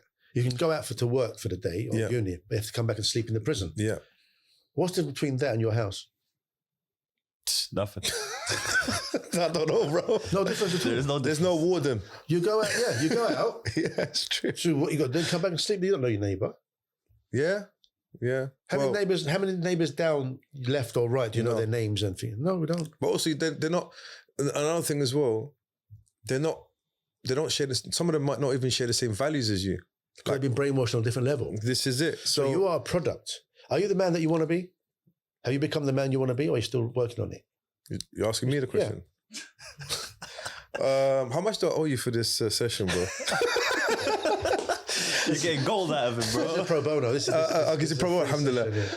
No, bro. And my problem is, Ramiz, is that... Come here. No, the issue is that I'm always negative with regards to, like, do you really ever fulfill your own destiny? Because it hasn't happened yet, innit? You don't know what your destiny is, do you? That's it, exactly. So that's what I'm saying. You set the goals. The short answer is 100% you don't know no. the destiny until it happens. No, I'm not. And that's the qadr of Allah. Yes, doesn't belong to you. So my own personal goals and who I want to be as a man, no. Yeah, same. 100% no. And I'm 56. Because if I was, I'm enjoying the journey. Yes, it's great. I love it. And if someone comes along and says, "Brother, I need this help," and I help them, even for a minute, that's enough for me too. Yeah. Because at the end of the day, I know people are suffering. I know young boys are suffering. And you are a product of society from peer pressure, TV, movies, other your friends' mentality as well. That's what the Prophet said, be careful who you take for a friend, because you are the religion of your friend. Because you absorb it. Can I tell you a story quickly? About my son came in the other day. He said to me, Dad or Abby, can I ask you something? And he's quite quiet, and he's probably going to listen to this. So How old is he? he's 15. Oh, mashallah. Yeah. God. So he said to me, I was on the bus and this boy hit me in the back of the head. He slapped me. It was a younger boy, but he's one of those idiot boys. You know those... So he turned around and the guy was just like, he goes, I wanted to beat him up. Obviously he wrestles. It goes, and I held it in. I didn't want to do anything, yeah? But I felt like an idiot the whole way home, and I still feel it now, a few hours later, yeah? And you help him with that ego. So this is it. So I said to him, look, yeah, let's, because we're humans, we can use our imagination. Let's imagine you beat him up on the bus. Okay. And then what? Then you don't know, like he might come after you with a knife later. Repercussions. And then there's some, whatever repercussions, or you might actually kill him by accident, or that maim him. He was the man to walk away. This is what I was trying to explain. He knew I can destroy you. Yeah. So I was like, it takes some, I know people don't want to hear this, but to walk away, it takes a lot. It's more, it's huge ego. There's a huge ego. This is it. So subhanAllah, and unfortunately, the street, I'm sure you've been through. But in my days, you lose, you shake hands. You win, you shake hands. That's it. But there's always danger. Yeah, there always. But now the danger is like I saw a thing on the bus. The guy little kid pulls out a bar this big on a bus.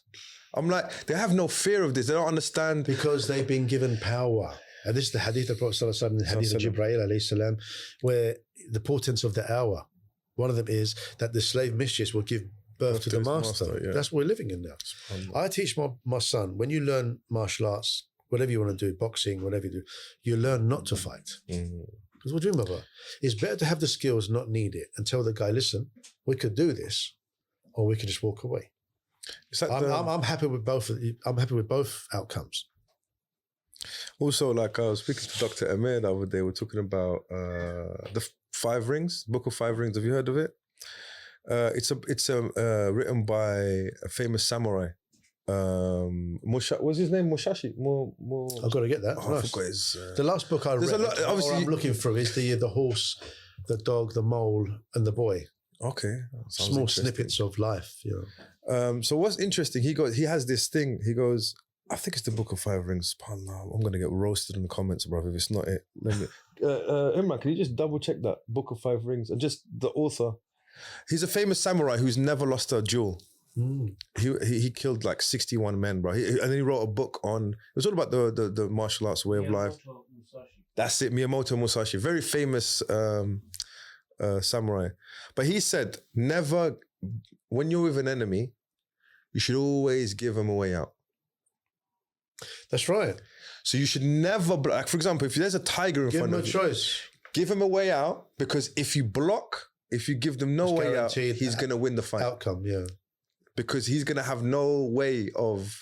He's battling life. This is it. And you don't have the same energy as he has, yeah?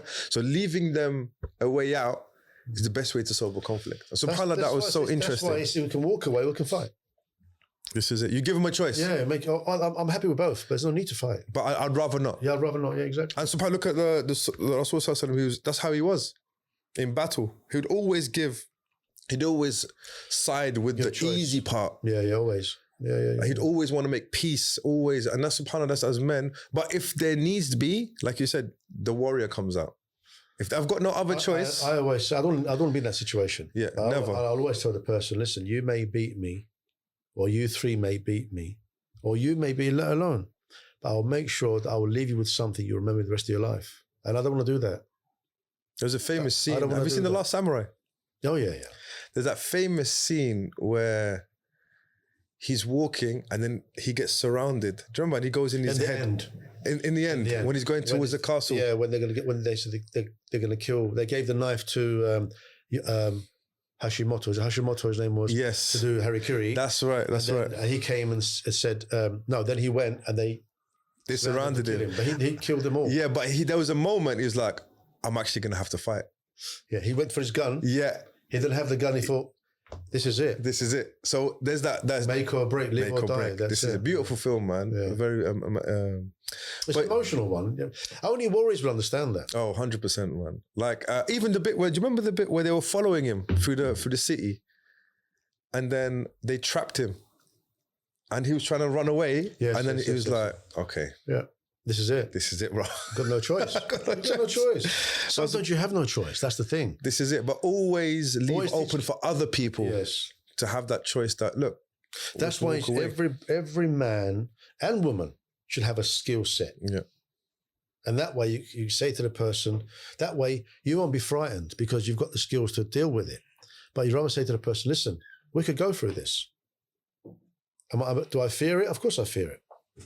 Yeah. But I'm going to go through it if you want me to. But I'd rather you walk away and I walk away. There's no need for it. We're going to prove your ego, my ego. There's no. There's no. We'll go home to our families, bro, Yeah. and live our lives and Exactly. forget this ever happened, bro. So we kind of covered the mental health aspect. So this part, we've got a few minutes left. The marriage part. So, like I said, a coach. A lot of young men are marriageable age. Marriageable age? Is that a word? Probably. And they always ask me because obviously we've been married for a while, and I never get a chance to sit them down and actually speak to them. But I thought, look, we've got this medium. So as a young man, before you get married, what should you have in place before you go? I'm not talking about. Well, it could be everything. Be prepared to accept that you're going to be wrong the rest of your life.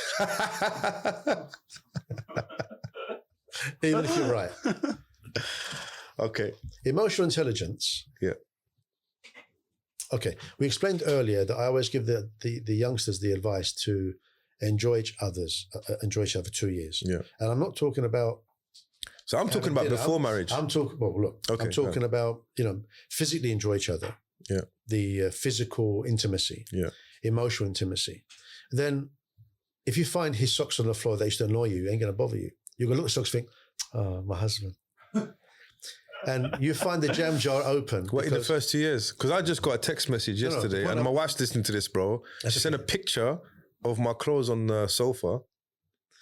Yeah, and we still get those, bro. This is 15 years later, 17. But the point I'm making is the emotion around that will be much less than the emotion around not being fulfilled physically and emotionally. Right. So you're saying because she left the ketchup bottle open again. She left the jam jar half open. So when I pick it up, the jam was all broke because if it makes too tight, she can't open it. Right. So you come along, open the jar, whatever jar, pickle jar, whatever, and the glass, and you think, but when it drops, you think, you're going to remember last night. That's what's going to happen. You're going to remember last night. The physical, the emotional, the sitting there talking, having a peace with each other. And so you're no problem with it. But if you find that you're arguing over petty things, you're not getting enough physical and emotional intimacy. Simple as that. I know exactly what you said. Do you? I get it, bro.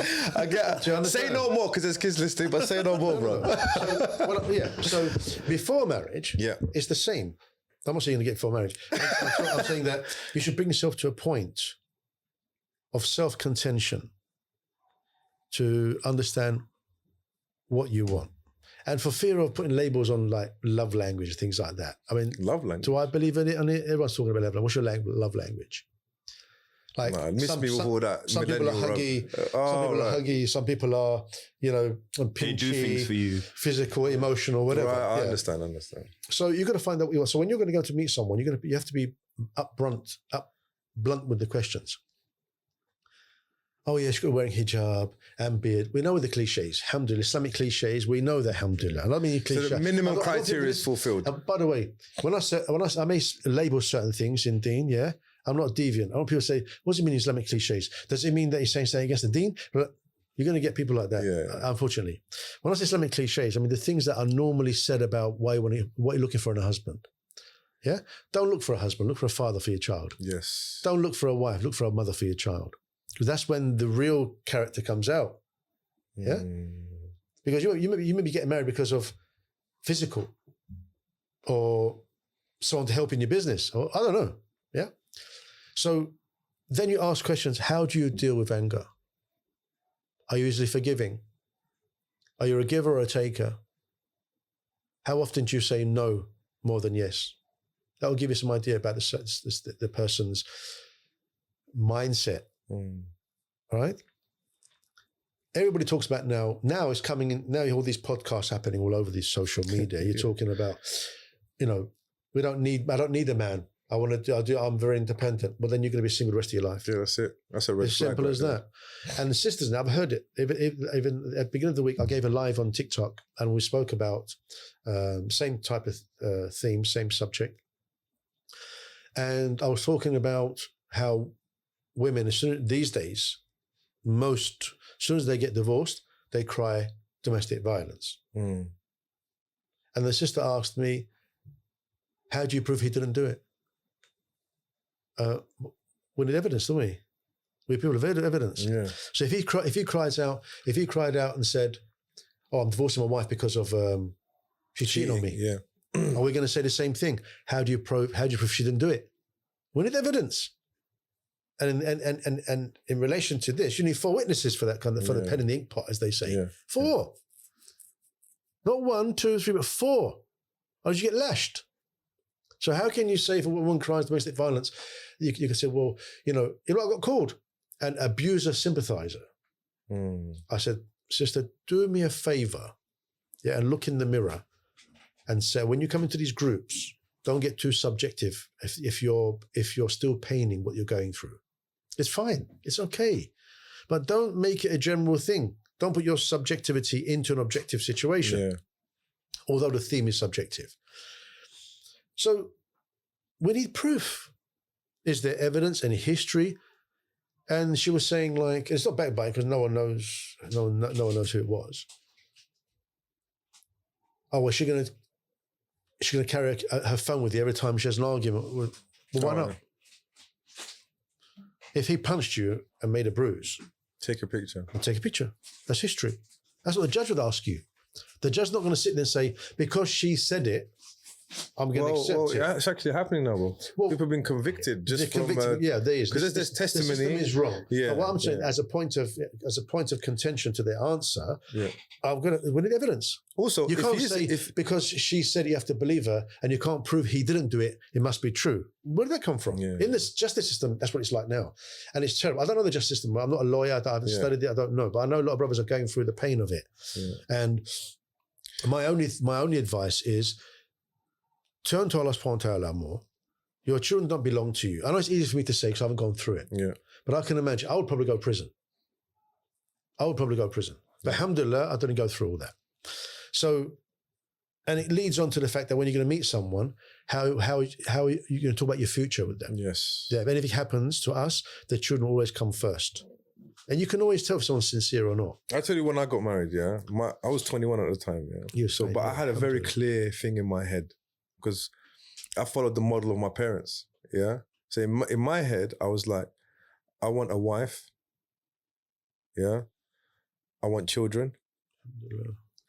And if any of these things, if for example, when I say I want a wife, I want a traditional wife in the sense of I want a mother to my children. Yeah, that's what I want. Like, if that's not what you want, that's fine. There's no greater job than a mother. That's what I believe.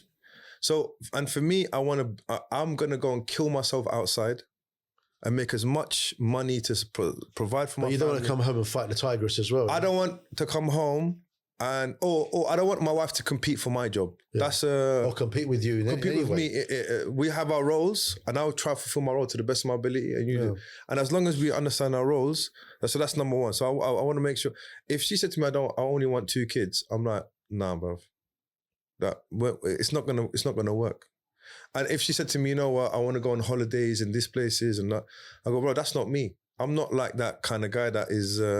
But to be honest with you, I know it's embarrassing to even say, bro. I haven't even been on a honeymoon, bro. 17 years later, bro. It's not embarrassing.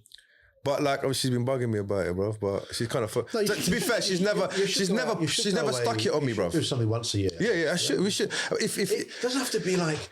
But Mauritius, what can I say? Australia, so expensive. But you do though. I do go away. But I'm saying I don't do it because I'm trying to deny her. But we were young, we didn't have money, bro. We're like, does that make sense? It was only like dhuruf, like they say, circumstances. That's the only reason why we didn't go anywhere, bro. But I'm saying, and I've never praised my wife like this in public, but Allah Mubarak, bro. She's humble. She's humble. Yeah. And She's not bro, high maintenance. Or, but when we first got married, we had nothing, bro. alhamdulillah. But that's what builds. I say nothing compared to someone in the foundation. This is it. And mashallah, she done the best. And I said to her, look, you can work if you want. Yeah. When you don't have children. So when I have children, all I say with sisters, even that is, don't go to the workplace.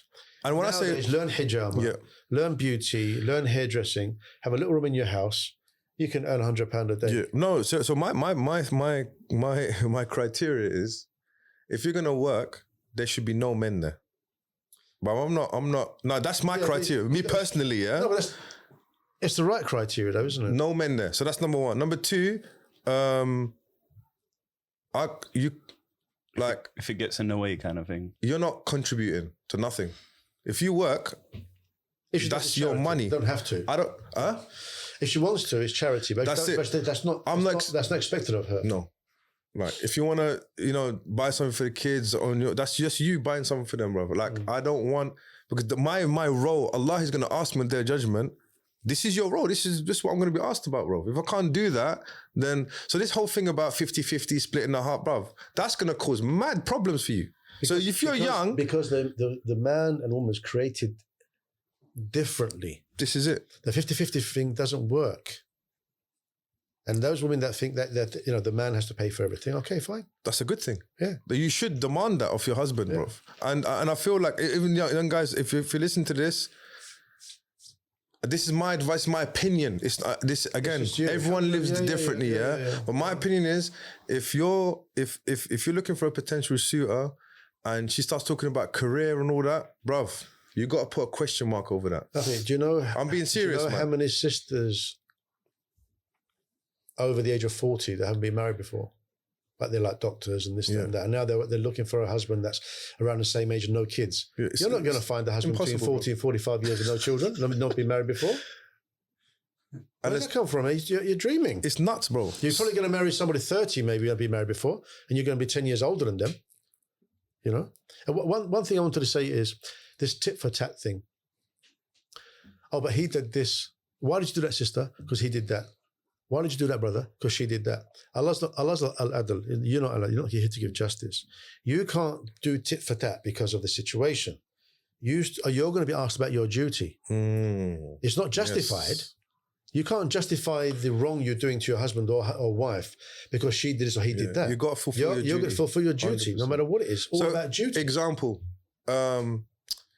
she didn't. Let's use some liberties here. Yeah, she didn't clean the house.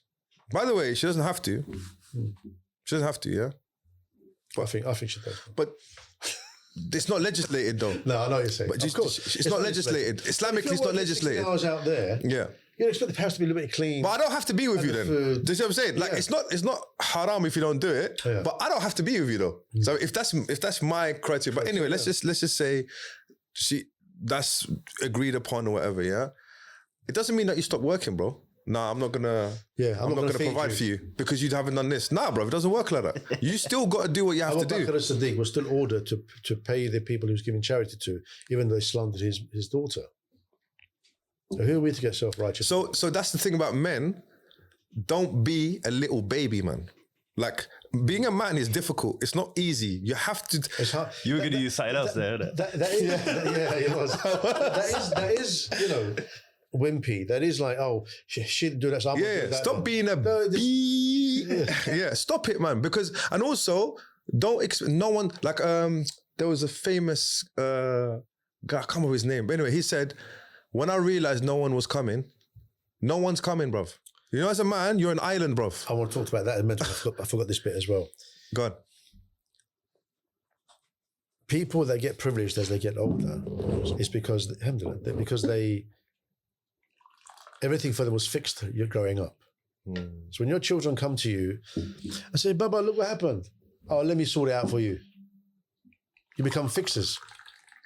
So when they get older, no one comes.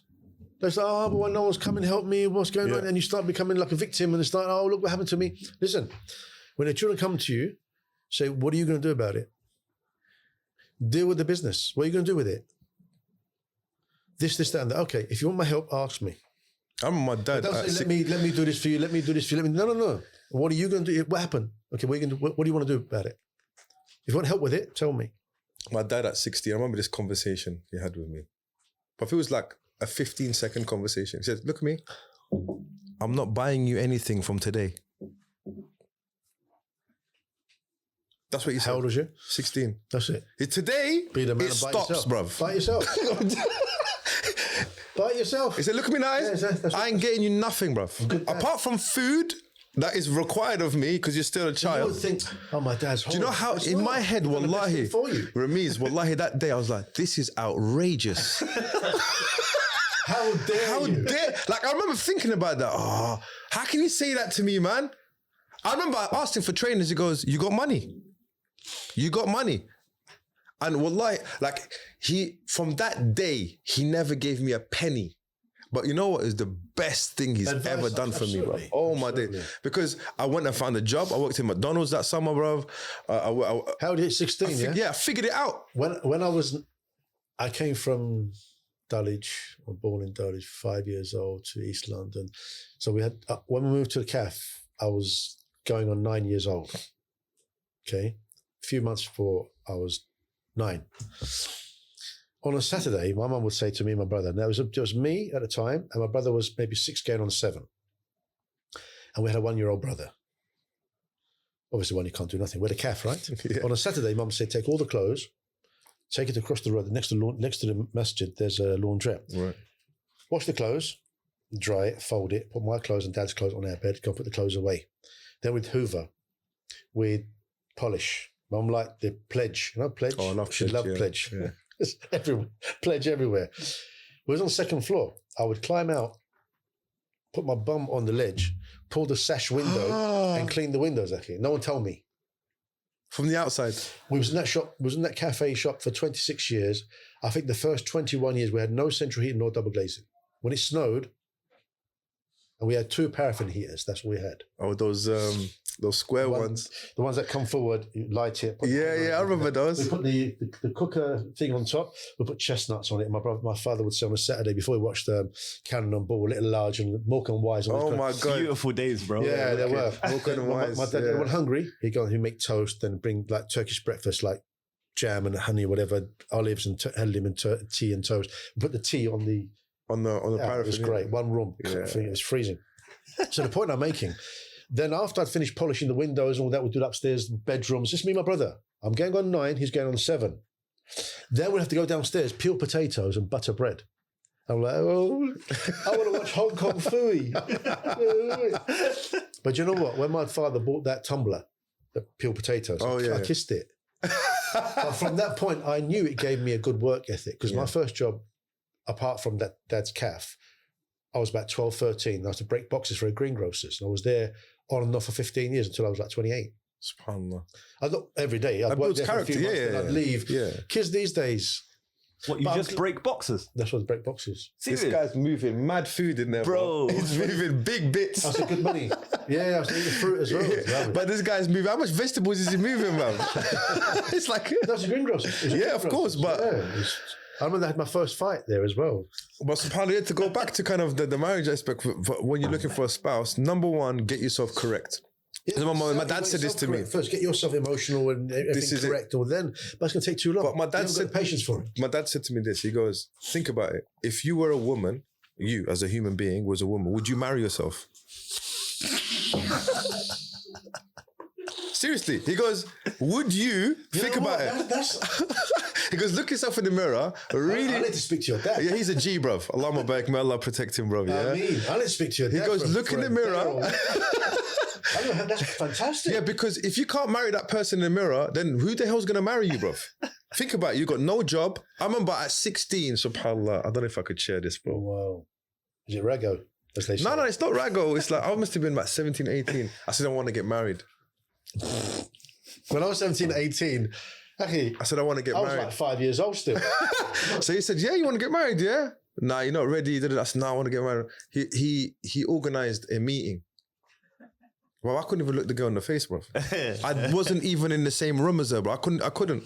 Okay, the big difference. Then in my head, I knew, no, I'm not ready, bro. You're not ready. The big difference between then and now is then, if you're responsible enough, and you don't mind working. Yeah? Now, when I got married at 30, I wasn't ready.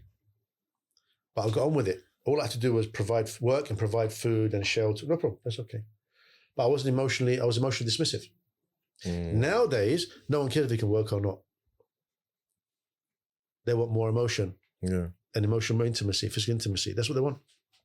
That's what will make the marriage now, I think. Obviously, you've got to provide. Like if somebody came to me, want my daughter in marriage, for example, he hasn't got a job. I'm not going to say no. I'll say no earlier it's on. A hard no, no, you've got bro. work. You've got work for me. It's but a hard if no. I say yes, and you haven't got a job, as long as you're looking for a job, as long as you're praying for your deen is good and you've got good character and all that, I want that for my daughters. I want that for my daughter. Yeah. All right, the guy doesn't work. All right, we'll buy a 25 kg bag of rice together. We'll survive the month until you get a job. But if he comes to me, if I find a job for him, and he says no out of ego, then there's a problem. Yeah. You can't. Beggars can't be choosers. You need to earn. Even if you've got to earn £20 a day for 10 hours, £2 an hour, you've got to do it. What else are you going to do? No, benefits, bro. Sit in a message doing dickhead all day Benefits, bro. long. Oh, man. I can go on I can get I'm not one of these people that should be on benefits, yeah? If you can be on benefits, but work, but top it up. I'm not talking about these people who are going to be at home. Top it up! He's old school, bro. Cash in hand, yeah? I'm talking about low income, you get help, don't you? Yeah, of course. But Ramiz stays at home and, life of Riley. Yeah. He's like, Habibi, please, let's be frank with these people, bro, because they're listening to us, yeah? If you're of sound mind and body and you're young, what? You're not working, just like. It's impossible. Why can't you work, bro? Like even there's dignity in the, bruv. I'll give you an example. Like I've done some terrible jobs, bro. Trust me. I've done some like. You name it. I used to lay ice rinks. Excuse me? What? I used to lay ice rinks. What do you mean? How did you do that? Sand, then roll the pipes, then spray. But how do you even get the work like that? Just friends and family and friends. I used to sell flowers. I used to be minicab. I worked at fish and chip shops. I've sold Amway and Herbalife. Oh, Herbalife. That's the Herbalife flex, yeah? What else have I done? I've sold mobile phone accessories coming to Dean. Yeah. Before that, I'm talking about growing up. I never said no to work. Yeah, that's the thing. I never said no to work. And now it's like they're looking for the vanity jobs. You know, the jobs that look like, if it's not that, then, bruv, you got to be, like, if you got a family, you need to, in your head, think, I used to do whatever it takes, halal, obviously. I need to make 50 quid a day, minimum. That's it, minimum, bro. How do I, even if you Figure it go out. and buy £1 socks and £2 pants and sell it door to door. There's a dignity in that. Or bro. going to, there's dignity, you're making money. And Allah will put barakah in your money, Believe bro. me, if my son-in-law did that, I'll kiss his forehead. Yeah, That's 100%. well done, son. That's not low at all. I want anyone put him down. No, That's hard graft. Yeah. You got man like, I want to work in estate agent, brother. Yeah, All That's this- what's up. well, look at my son. He's a PhD, but where is he? In the club. Where is he? Oh, it's okay. He's just spending his youth. I remember. It's your fault. yeah. You've been an idiot. And I think everyone needs to do hard labor at some point, especially a man. You got to have that, edge about you, man. You got to have that edge. You can't just I be. tell my daughters, when I walk in the street, I may have a laugh and giggle with you, I said, but I'm on high alert. I'm watching 30 yards in front of me, 30 yards behind me. Someone goes past me, I'll get my kids this way and I turn. And if he turns, I go. And then I will carry on walking. My dad used You to say don't know that. that guy's just come out of this schizo prison. Yeah, you don't know, bro. Yeah. You don't It know. happened to many, many times. Zach will attest to this, bro. Like, I don't know if he said, by the time he got to you, it was a bit more mellow, my dad, yeah. But, like, if I was to walk out on the street with him, if I'm smiling, why are you smiling? Like, no one's your friend here, bro. Just don't smile. I always say to them, everybody that smiles at you is not your friend. Everyone that frowns at you is not your enemy either. Exactly. Think about it. But he goes, yeah, if you look at my dad, if you see him from far, Yeah, he looks like he's on smoke. he's on smoke all the time, bro. But when he smiles, Allah Mubarak, his face opens up. And that's the thing, I think it's that kind of tarbiyah that we had from young and fierce jealousy No, that's over the best. my mum and my Yeah, it's sisters, the bro. best thing. Mad jealousy, bro.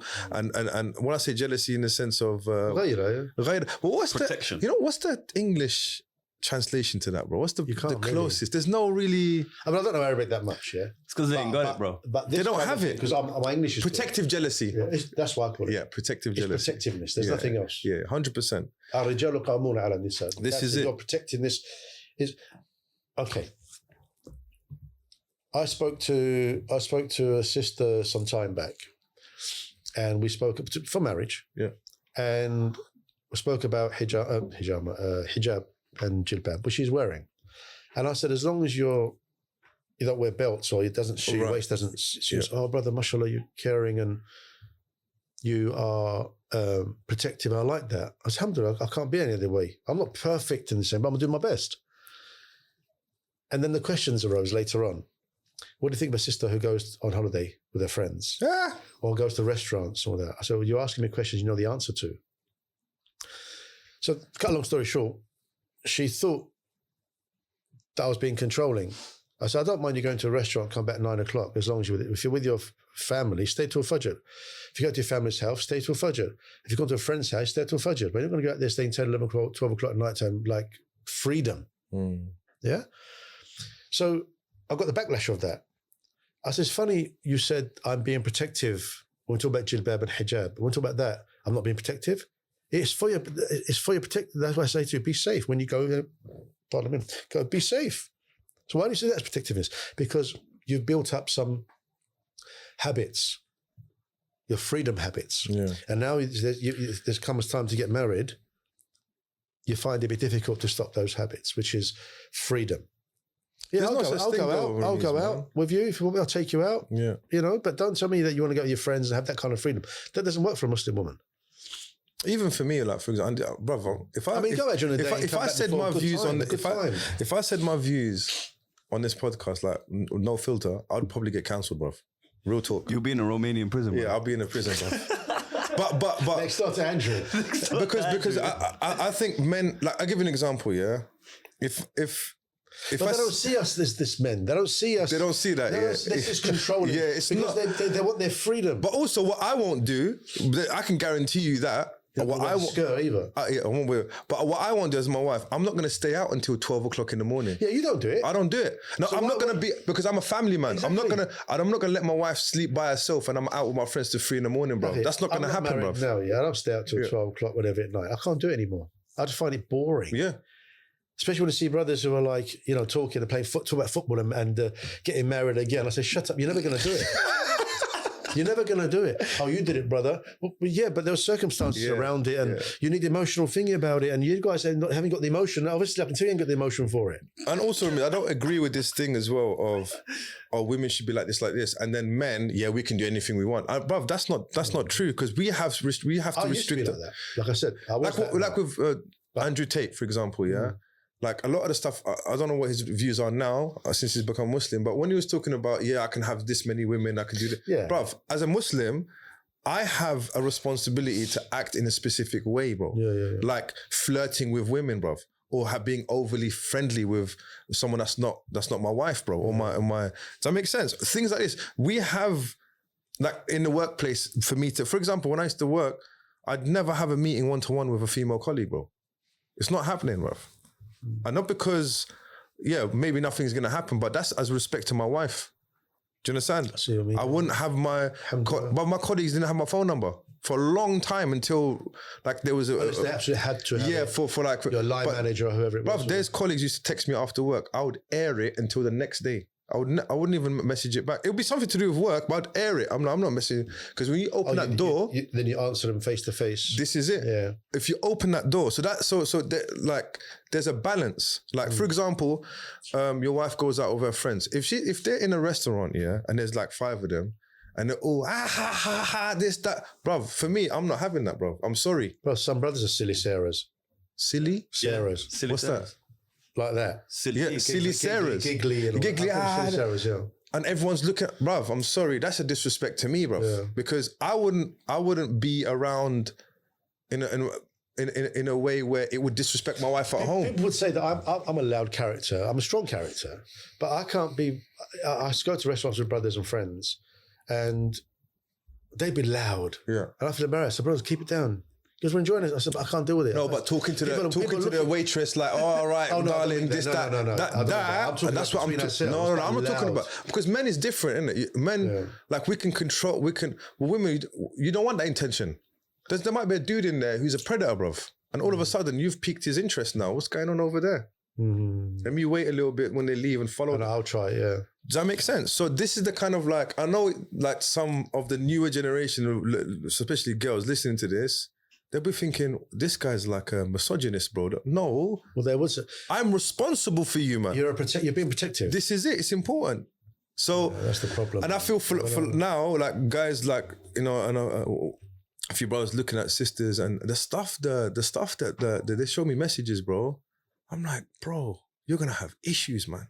If you marry this woman and she's saying this now, imagine what happens in... And vice versa. And vice versa. Yeah. And for again, for sisters, if a man... And another thing as well, your wife should revere you. Yeah, respect you. That's what she should look at your husband. She should look at you like... You should give her an opportunity. You should be physically strong. You should be commanding. You should be powerful. Decisive, bro. Decisive. Women love decisive men. Yeah. If you're dithering and all that, if you don't even know yourself. That's what I was saying earlier. But the problem they don't trust you, bro. There's no decisiveness and there's no element of, yeah, this man can protect me and know what he's doing. He knows what he wants. Yeah. He knows how to get it. He knows where he's going. A lot of these, like I said, man children, they don't know what they want. They don't know where to go, where to get it, what to do. They don't know. So, for example, if you were working in a business and your boss was indecisive, well, you'd find it very difficult. The shepherd don't know what's going to go. What the sheep is? All the sheep's going. The sheep are running around. This is it. So it's the same thing in your house. If you're not someone, and how can you be decisive? To be, like you said, emotionally, knowing yourself, knowing what you want. Another thing is where people put their family on social media. Yo, don't. Their 1-year-old daughter's my birthday. We just got married. I text them, and even if I don't know them, I said, brother, this is good advice for you. We're already living in time with magic and I know haqq, yeah? So we're already trying to protect our families and even ourselves from wolves. Why are you letting the wolves see what you've got? Me, I don't go to aqiqahs and walimas anymore. I come back sick. If I go, I'm getting sick the next few days. Yeah. I'll get this, and I've got to up your adhkar. Yeah. Habibi, one time I went to a wedding. I shook this brother's hand, and he touched my hand. Oh, such soft hands, bro. Brother, I went home. Got your calluses. Bro, I went home. I tried to bleed my heater, and I burnt my whole hand. My right hand. I'm telling you, okay. You have to go there. Bro. You have to go to see him, get his wudu water. Yeah, and wash yourself. Bro, it was crazy, bro. One time I shook someone's hand. Listen to this story, bro. I had number 2 in my hand. And tell the story properly, bro. Tell it. No, you tell it. It's your story, man. Anyway, I can't remember properly. Anyway, I shook his hand. He called me after this happened. That's how distressed he was. He met an old school friend or something. Yeah. And then, Zach, how you doing? Shook his hand. And then they've had that interaction. He's left. He smoked his hand. It's number 2. Oh, bro. number two. Yeah, bro. Doo-doo. It's doo-doo, baby. On my hand. I was like, what?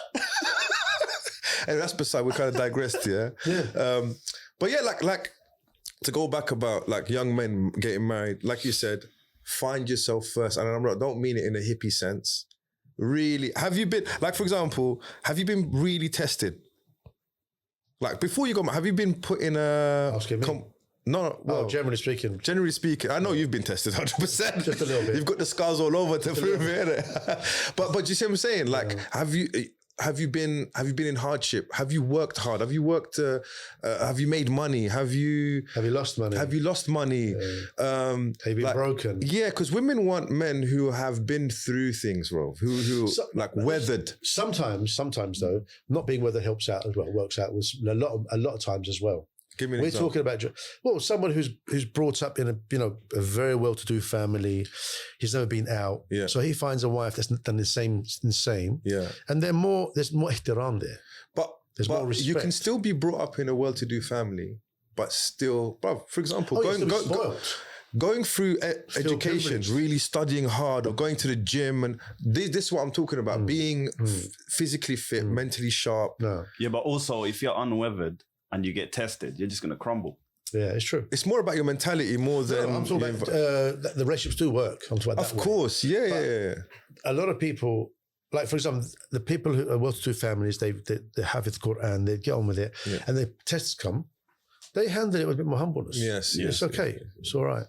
There's a balance in it. Being broken, they won't take it with humbleness until later, unless they've grown through it. They've grown through the pain. They're gonna take it as, oh yeah, but this and that, and they take their. It's like, for example, how you can tell. Can you separate your emotions from your work?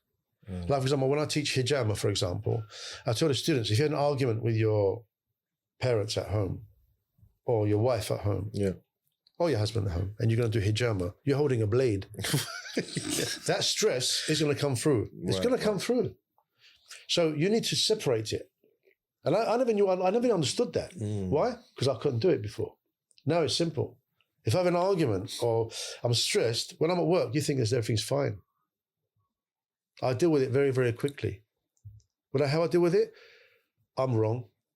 I take accountability for it, take responsibility for it. That's it. Get on with it. That's what I teach my kids. You're going to make mistakes. You're not perfect, I said. Yeah. Just make the wrong right.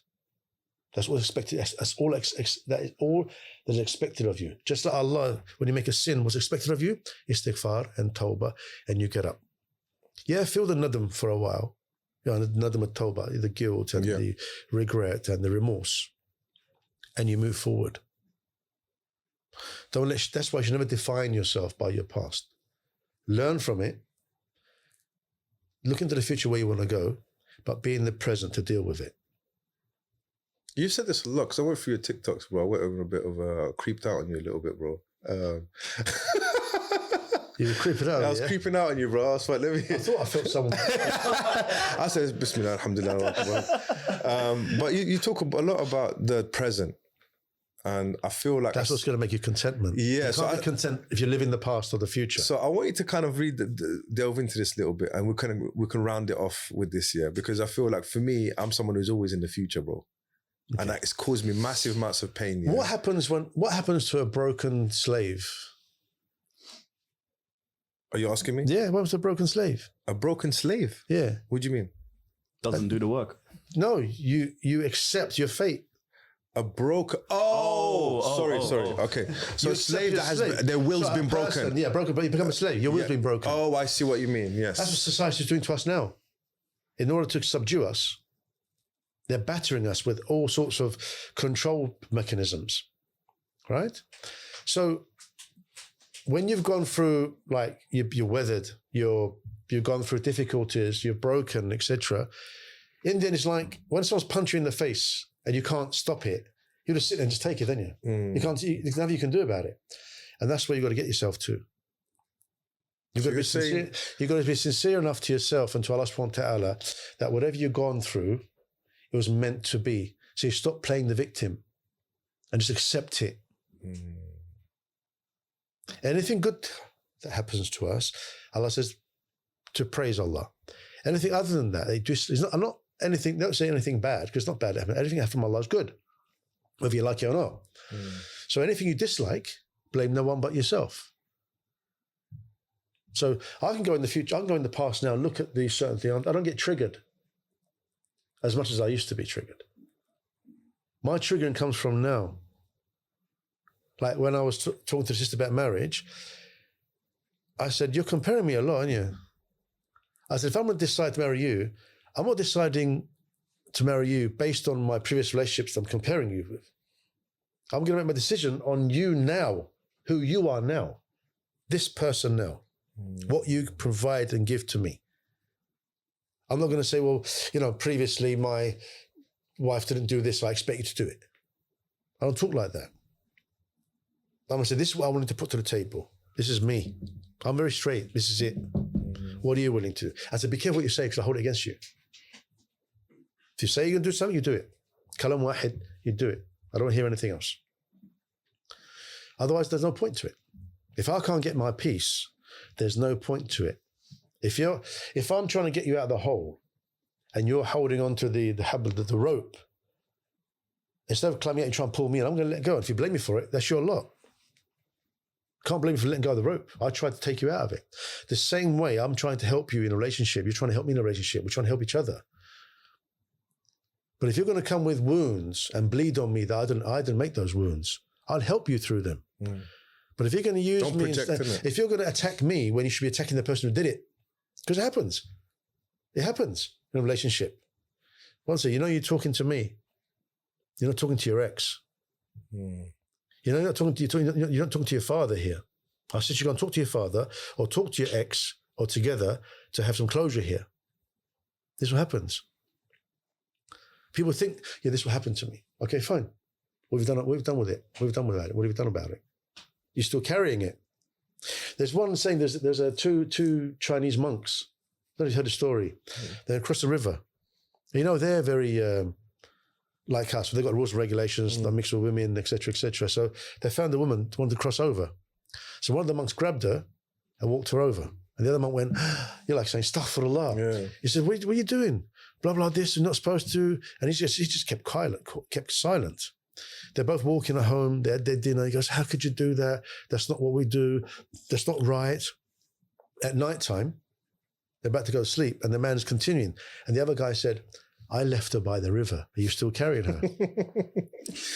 That's so true, bro. So we carry things unnecessarily. Like my mum was upset about the chicken. Even this morning, she was talking about it, the chicken that died last night. I said, Mum, it's just a chicken. I'm hurt, so I am. Yeah. Because one, it was 4 or 5, one is not a problem. But we fed her and she gave us eggs for 1 year. The other 2 died before her. Oh. So you get close to it. It's like a pet. So I understand that. But I said, Mum, the reason I don't want to talk about it, because it makes me upset as well. Just leave it. I'm going to deal with it at home, and then I'm going to forget about it. It's done, it's done. So I said, this is what foxes do, Mum. She goes, yeah, but it's your fault. You didn't close it. I said, Mum, okay, well, blame it on the show. It's my fault. That chicken died. So I'm saying we still carry things that I'm supposed to carry because we haven't dealt with it. How do you deal with it? Talk about it. What do you learn from it? Forgive. Yeah. Forgive for your benefit. Then you can move on. If they want to forgive you, or if they want you to forgive them, then ask for it. Otherwise, I'm willing to forgive for my benefit. So I can move on. It's done. You heal. If the healing starts then, because if you don't heal, you're going to be carrying that nonsense around for a long time. Oh, but look what happened to me. Look at this. Yeah, we still talk about it, but not all the time. Like you want someone to fix it. So what happened to your previous relationship? This happened, but I forgive her. I don't talk bad about my ex-wives. Yeah. Have I done? Yeah, of course. Well, early stages, very early stages, but I don't. Allah bless them all. We're all human beings. At the end of the day, I'm not perfect, and nor are you. We do the best we can with what we got. And if you want to improve, you can improve by yourself, or you can improve together. If it's like couples coming to me, they want counselling. Are you guys holding hands and want to make it work? So if you can make it work together, you make it by yourself. So when couples do the same thing. If you're going to come to me and say, he this and she that, I don't want to know. You need mediation. I'll give mediation, not counselling. Counselling is holding both your hands together and you want to make it work. We're missing a few ingredients. And being a counsellor doesn't mean I've got the answers for it. No therapist's got the answers to it. All we have is listening skills and reflect it back to you. That's all. Oh, I'm always angry. Why are you laughing? Oh, was I? You start talking about that sort of thing. Right. Jeez. Bro, you switched it on us. Switched it on us one time, bro. Therapy mode one time. You took me in, bro. My subhanallah. Lot to think about, man. I was going to say to you, that's got to be... Do you know what I'm thinking? You got him tweaking, bro. You're not ready. I'm not ready. You need some therapy before you do podcasts. It's been triggered. Do you know what it is, bro? You know what it is? It's just, I was thinking about... No, but it's good. I'm glad. I was thinking about... As an elder, and like I said, I always keep saying I'm not perfect, not being potentially humble. I don't want to take credit for anything that is... Can I help people? Yes. Yeah. But I get help from them as well. I'm not saying, I'm the therapist, right? How can I help you? No. When I go to a therapy room, or when I'm in a therapist's surroundings or scenario, I'm saying to myself, what can I learn from this? Because it's not just about them learning from what I can give. It's what they can give to me as well. Because you learn a lot from clients. I think from what I'm listening about yourself. From what I'm getting from this conversation is, especially again to the guys who want to get married and stuff and find a spouse and settle down, is to actually, especially young man, it's very difficult. Your emotions are very raw. You don't have much experience. There's no control over There's no control over the emotion. But the thing is, you really need to work on yourself. And I don't want to sound like a tree hugger, bro, yeah, but you can't go into a marriage looking for someone and you're damaged, bro. Like to a point where you're going to project on your spouse. You need to drop people. You have to, bro. Yeah. Because if you've got friends and family who are not helpful for you, I'm not saying don't talk to her ever again. Just you've got to spend some time by yourself, go somewhere by alone, do some self-reflecting. Compartmentalize them. You have to. They're in this box. I go and open the box and put them back in. But to let them kind of, and I feel like that's what's happening. People are going to marriages, and I've been hearing like just divorce is a lot is happening. And I think a lot of it, honestly, bro, it's the man's fault, bro. And I'll tell you what I mean by this. I'll tell you what I mean by this, yeah. I'm not saying it's his fault because he done anything wrong, yeah. Sometimes it's about what you're not doing, not what you're doing. Exactly. Take responsibility because a lot of the times women want to be them and not have to be your mum, bruv. She's not your mum. She's your wife. Yeah. Do you get me? Yeah. So you're supposed to be there. I always say grab the bull by its horns and do what needs to be done. That's it. Yeah. Even if you don't like it, you're supposed to, I say to the kids, how much poo can you eat? That's what a man's life is. Yeah, exactly. Bowls. Oh, there's a picture there. There's 3 arrows on the little girl, and then the father's got like 30 arrows in his back, and he's still smiling to her. This is it. That's being a man. Yeah. It's eating doo-doo every single day, bro. It's interesting you said Some less than others, bro. You're interesting to say that it's up to the man, because the woman comes into the marriage with, I'm going to be protected. This is it. And then she's thinking, this guy's a lunatic. Yeah, exactly. There's nothing happening here. So what happens is then he sees that reflection of her and he blames her. That's it. When it's him in the first place. This is it. This is why men have to man up, as they say. And if you look at society, if we're unhappy with what's happening with young people now and with the high rates of divorce, blame the men, bro. Because it's easy. Yeah? It's easy. It's easy to get divorced now. Yeah. As soon as a wife says, I want divorce, it's okay then. He's not fighting, I'm not giving it to you. If you want it, you go and get it. You got to make her work for it and realise it, because also, he's got to change. I think with Muslim women, I think if you're an upstanding man and you're strong and you're caring and you listen to her and you don't, does that make sense? You provide for her.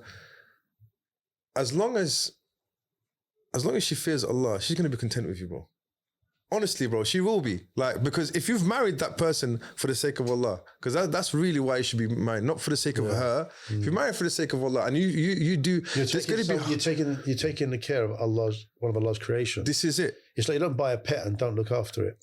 I'm not. Well, obviously, I'm not talking about you're a pet. Yeah, please. I've got to counteract it because I know how the mind works. You say one thing, you've missed out 2 hours of podcast. You just take. I'm going to snip that. Let's clip that one.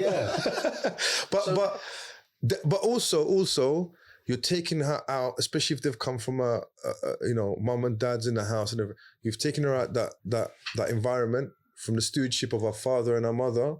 Into what?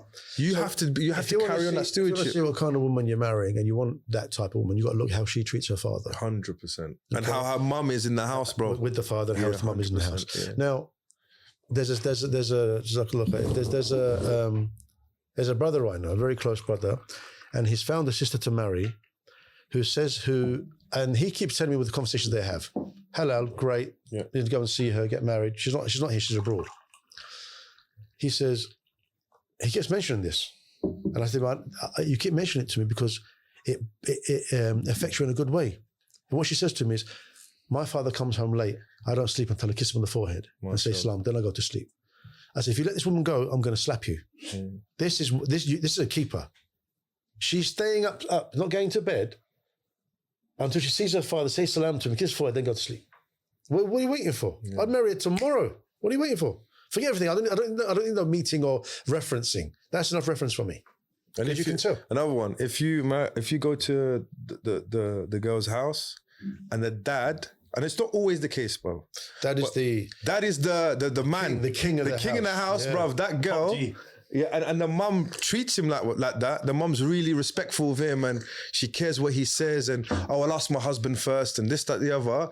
Bruv, that daughter, more likely than not, is A keeper.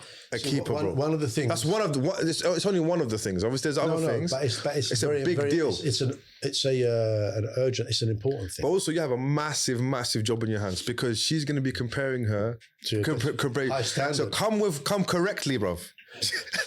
Look, alhamdulillah, you're this is why I say to bless all my wives that I married before. But I'm talking about the kid's mother. We're not married. Yeah. But she still calls me for permission. Yeah. That's important, bro. SubhanAllah. She's not married to me. She told me about the kids. Right. So I said, why don't you? I said, yeah, but you have the final say. That was great. I thought that's what the kids. That's important. That's bro. what the kids not as messed up as I thought they might have been. But she knows the value of you as a father, innit? And that's important. And I think if I think I'm a great dad, but a bad husband. Nah, man, come on, man. Things run their course sometimes, innit, bro? And look, sometimes you we joke about it, but a duration of a marriage does not dictate success or not. 100%. I always say that because it's a journey. Yeah, it's part of your journey. You have to take. You want to be the person you are now because Allah's getting you ready. Yeah, when I got married for the first time, I said to Sheikh, she's gonna be my queen in Jannah, isn't it? Just like she's my queen in Jannah, blah blah. When I got divorced, I thought, the person you marry may not be the person that you're going to end up with on your deathbed. So. You can be with someone 25, 30 years, 40 years, you divorce or pass away, and then you marry someone, and then you are dying 3 months later, and she's only this is a 3-month wife or 3-month husband has been there. It proves just a journey, and Allah puts you through these situations to be the person that you've asked Him to be. You've asked Allah to be. You want this person. You want to be this kind of person. So Allah, it's like saying to us, Allah saying to you, "You're ready for it. Be prepared for it." But Allah tests you according to your ability to handle it. Amen. Also, think about the best of creation, Rasulullah. Imagine the stress Ali radiallahu anhu had when he married his daughter, bro. Because that's who she's comparing him to. Not comparing him, stuff for that, but she would never compare him. But in his head, like he's got to come correct, bro. That's what I saw. I say to my daughters, listen, if you come to my house on an argument and you have no bruises on you, I'm sending you back. Yeah. Don't call me. You after Allah and the Rasul is me. Then after you get married, after Allah and the Rasul is your husband. That's it. That's what I tell the girls. A good point I tell the girls how they should be with their husband. I'm here for you, but don't. It's like saying you wait till I get my dad. I don't want to hear that kind of thing. Yeah, your husband's going to work his butt off. Yeah. If he doesn't, I'll have some words with him. Yeah. If he doesn't come across, I'll have words with him. But as a father and son. But these days, you've got in-laws that encourage their daughter to go against their husbands. Yeah. Bro, that's why I always say, brothers, so bad, bro. Never ever talk about your problems with your mum and dad or with her mum and dad. Yeah, so true. Ever, you the door's locked. You keep it in there. You deal with it because you know when you make and people tell and show people that everything's okay. Yeah, and a woman. That's a healthy relationship. Yeah. A man makes the woman strong so she can be strong in the emotional situations when he can't handle it. It's pretty good, isn't it? Very good. Bro, you know when it's true. When you make up as well, you've already talked crap about your husband. They're not going to forgive him, even though you forgive your husband. You've gone persist over here, then it's all nice over here. But they're going to think bad of him. They're still thinking about cause problems. That's it. This is it. Well, that's so true. And as a man, if your wife's going to her mum to complain about you, then you need to really think about, are you open enough with your wife to let her talk to you about those problems, bro? Because think about it, if you're, like you said, if you're a person who is emotionally intelligent and that's how you've been in this marriage, if she's got a problem, she's going to feel comfortable to say, bruv, not bruv, but whatever she wants to call you. They say bruv, at that time. I'm only going to say, darling, I love you. I'm going to say bruv when I'm upset with you. There you go. She can come and say, bruv, listen, why'd you put your clothes on the whatever, the chair? Why'd you keep leaving your clothes lying around? Why'd you do this? It's easier to say, I'll do it. But just say, oh, you know what? I'm sorry, my bad. End of story. Accept What's it. the problem? Eat it. What's the problem? This is it, bro. And women like to be right, like you said. Be prepared to always be wrong, even though you're right. Bro. That's the. I mean, the ingredients for a happy marriage. This is it. Just you know, happy wife, happy life. This is it. But also, don't be a simp though. That's another thing. There's a balance because women don't like simps, bro. Yeah, I said to you earlier that I don't like women talking back to me. Yeah, I don't mean that in a thinking way, like a misogynistic way. I'm talking about I would allow you to have your say. If you get rude and all that to me, I'll put my foot down. Yeah, disrespect. If you disrespect, you can't handle, bro. Yeah, I can't. You're a this and you're a that. I would love you. I would love every part of your body, your mind, your soul. But if you disrespect me, it's not I'm gonna get angry. You break me. The person who I've got. Yeah, I want to put honey on you and eat you. Yeah. That kind of person, that love I've got for you. We're gonna have to cut this bit out and release it after 10 o'clock at night. You're gonna say something like that. Yes. Sir. How can you say that? Yeah. That means a big thing, man. Yeah, 100%. How can you say that to me? Like we say in Algerian, the respect. Yeah. Like I've never in my life. Have you ever heard our dad say something to our mum like, "Nah, bro, you silly cow" or something like that, or in front of maybe behind closed doors? Your mum would say it. Nah. But not your dad. No, my mum's has she ever said anything? Never have I heard her disrespect my dad. Got the separate family. She'd be upset. No, but she'd be upset, yeah. She'd be upset with him. No, she's like, she won't talk to him. But she'd never like disrespect him. No, bro. Bring down his thing. This is like bring him down to a low level. Yeah, like a respect level. Because obviously we're watching, innit? It's like my father, yeah. I've only seen my father cry twice. Once in Jahiliyyah, when we were all Jahiliyyah, in the wedding, Turkish wedding, and once in Islam. When I first saw my dad cry, I went into killing mode. Why? I switched. I've never seen who's making my dad cry? A big man like that? What do you mean? What was he crying? I don't know. It was a family thing. Oh, right. He was, at them days. Oh, okay. So he released it. He got some catharsis, let it all out. I was looking around someone, who made you cry? He goes, no, it's just my family. I can, family politics. But when I saw him cry down the stairs, sitting on the stairs like that, I wanted to kill him. If he said to me it was him, I'm in prison. It went through him. He went, trust me, I'd have gone, that's it in the story. Yeah. It's a big man like that. And now I see my dad like 80 years old. Skin, yeah. His foot goes forward a foot, then his second foot follows. Like that. May Allah bless your father, bro. Alhamdulillah. Another thing I think we'll end on here is parents. Yes. I'm going to get too emotional about this. Is that Allah is giving, if you're in a position to still be with your parents and take care of them, for example, then you're in Allah's good books a little bit. Allah is allowing you for that. Yes. If you wake up at Fajr, Allah allowed you to pray Fajr.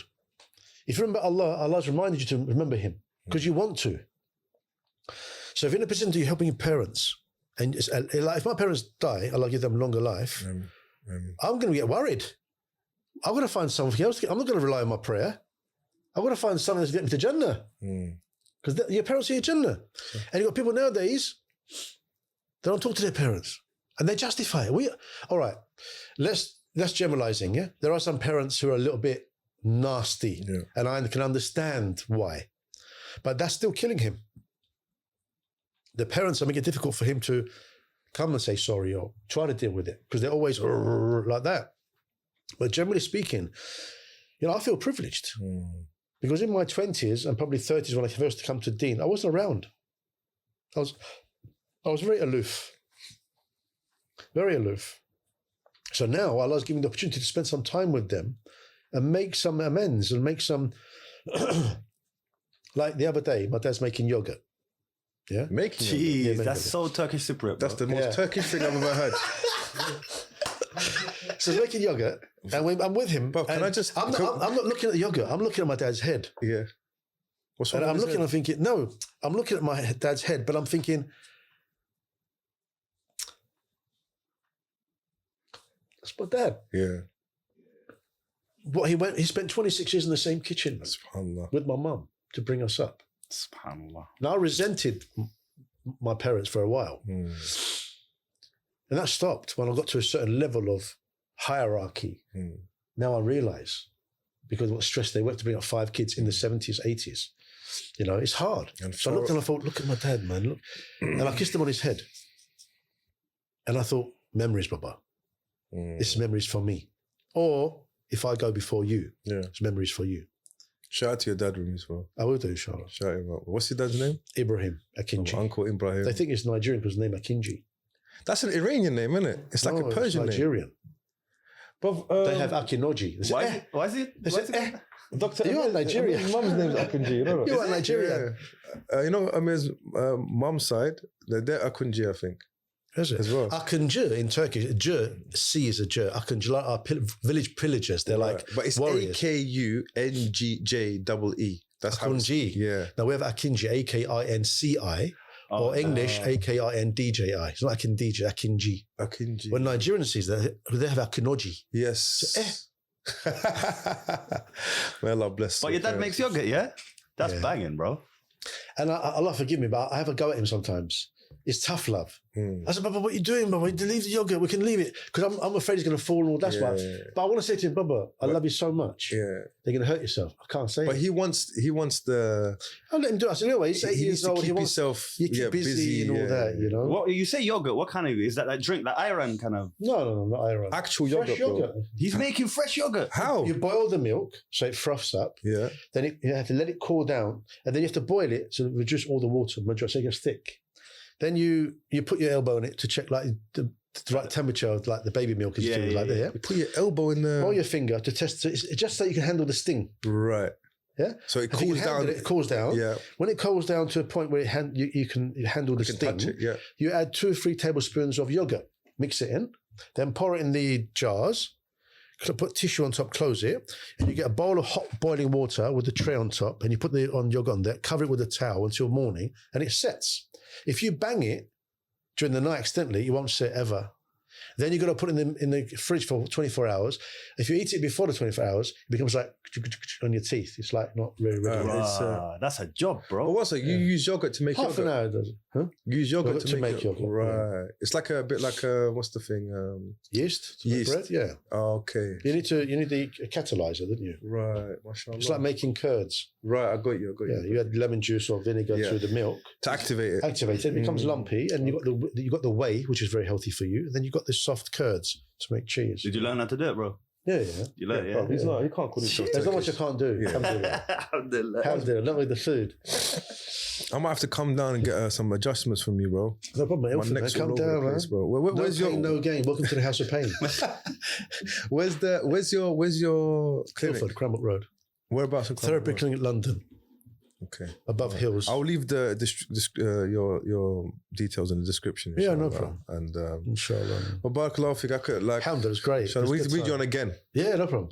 Need you on again so we Yeah, can no talk there. problem, You know, hopefully you'll be a regular guest, inshallah. Inshallah, And why not? may Allah bless you. Thank you very much man, for you coming. You didn't have to come, but you came, mashallah. Barakallahu fik. Alhamdulillah.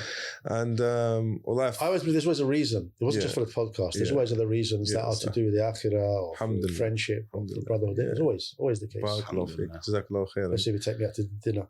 Yeah, why not, bro? Definitely. Inshallah. We'll meet again, inshallah. We'll do it, Inshallah. Barakallahu fik. Yeah. So, everyone at home, I hope you enjoyed it as much as I did. And oh yeah, actually, before I forget, if you got to the end, please go to the description and support the campaign that we've got for Brother Haris. We're trying to raise about £30,000 with charity. We'll be going. Is that the brother who passed away? That's correct. The young boy, Yeah. a car accident, isn't it? That's correct. I Yeah. remember that. I read it on Instagram, I think. Yeah, that's correct. That's right. Allah yarhamhu. And so we'll be going to Sudan. Probably what? I don't know when this is going to come out, but maybe we'd already be there by the time this comes out. So to check that, go visit the orphans and the refugee camps and stuff, and what's going to happen with this money. So we appreciate your support so far. Hopefully, click down below and donate, inshallah, and donate as much as you can. And we're being nice now. I think as the more the campaign, I'm gonna have to come to your house and just rob you blind, bro. That's what's gonna happen. It's gonna be one of those Robin Hood things. You know what I used to try to raise money for the masjid? Yeah. I stand outside and I said, brothers, you'd pay a parking ticket for £60. You can't give me £5 for the masjid. That's exactly true, bro. If you don't pay a parking ticket, you're going to get and the only reason you're paying it because it will double in 2 weeks. That's it. So at least put £5 a month. That's it. There you go. and You heard that's it. bailiffs As if gonna it's a come to parking us. ticket. There you heard Brother Ramiz. He said it better than I did, bro. So on that note, I will see you in the next one.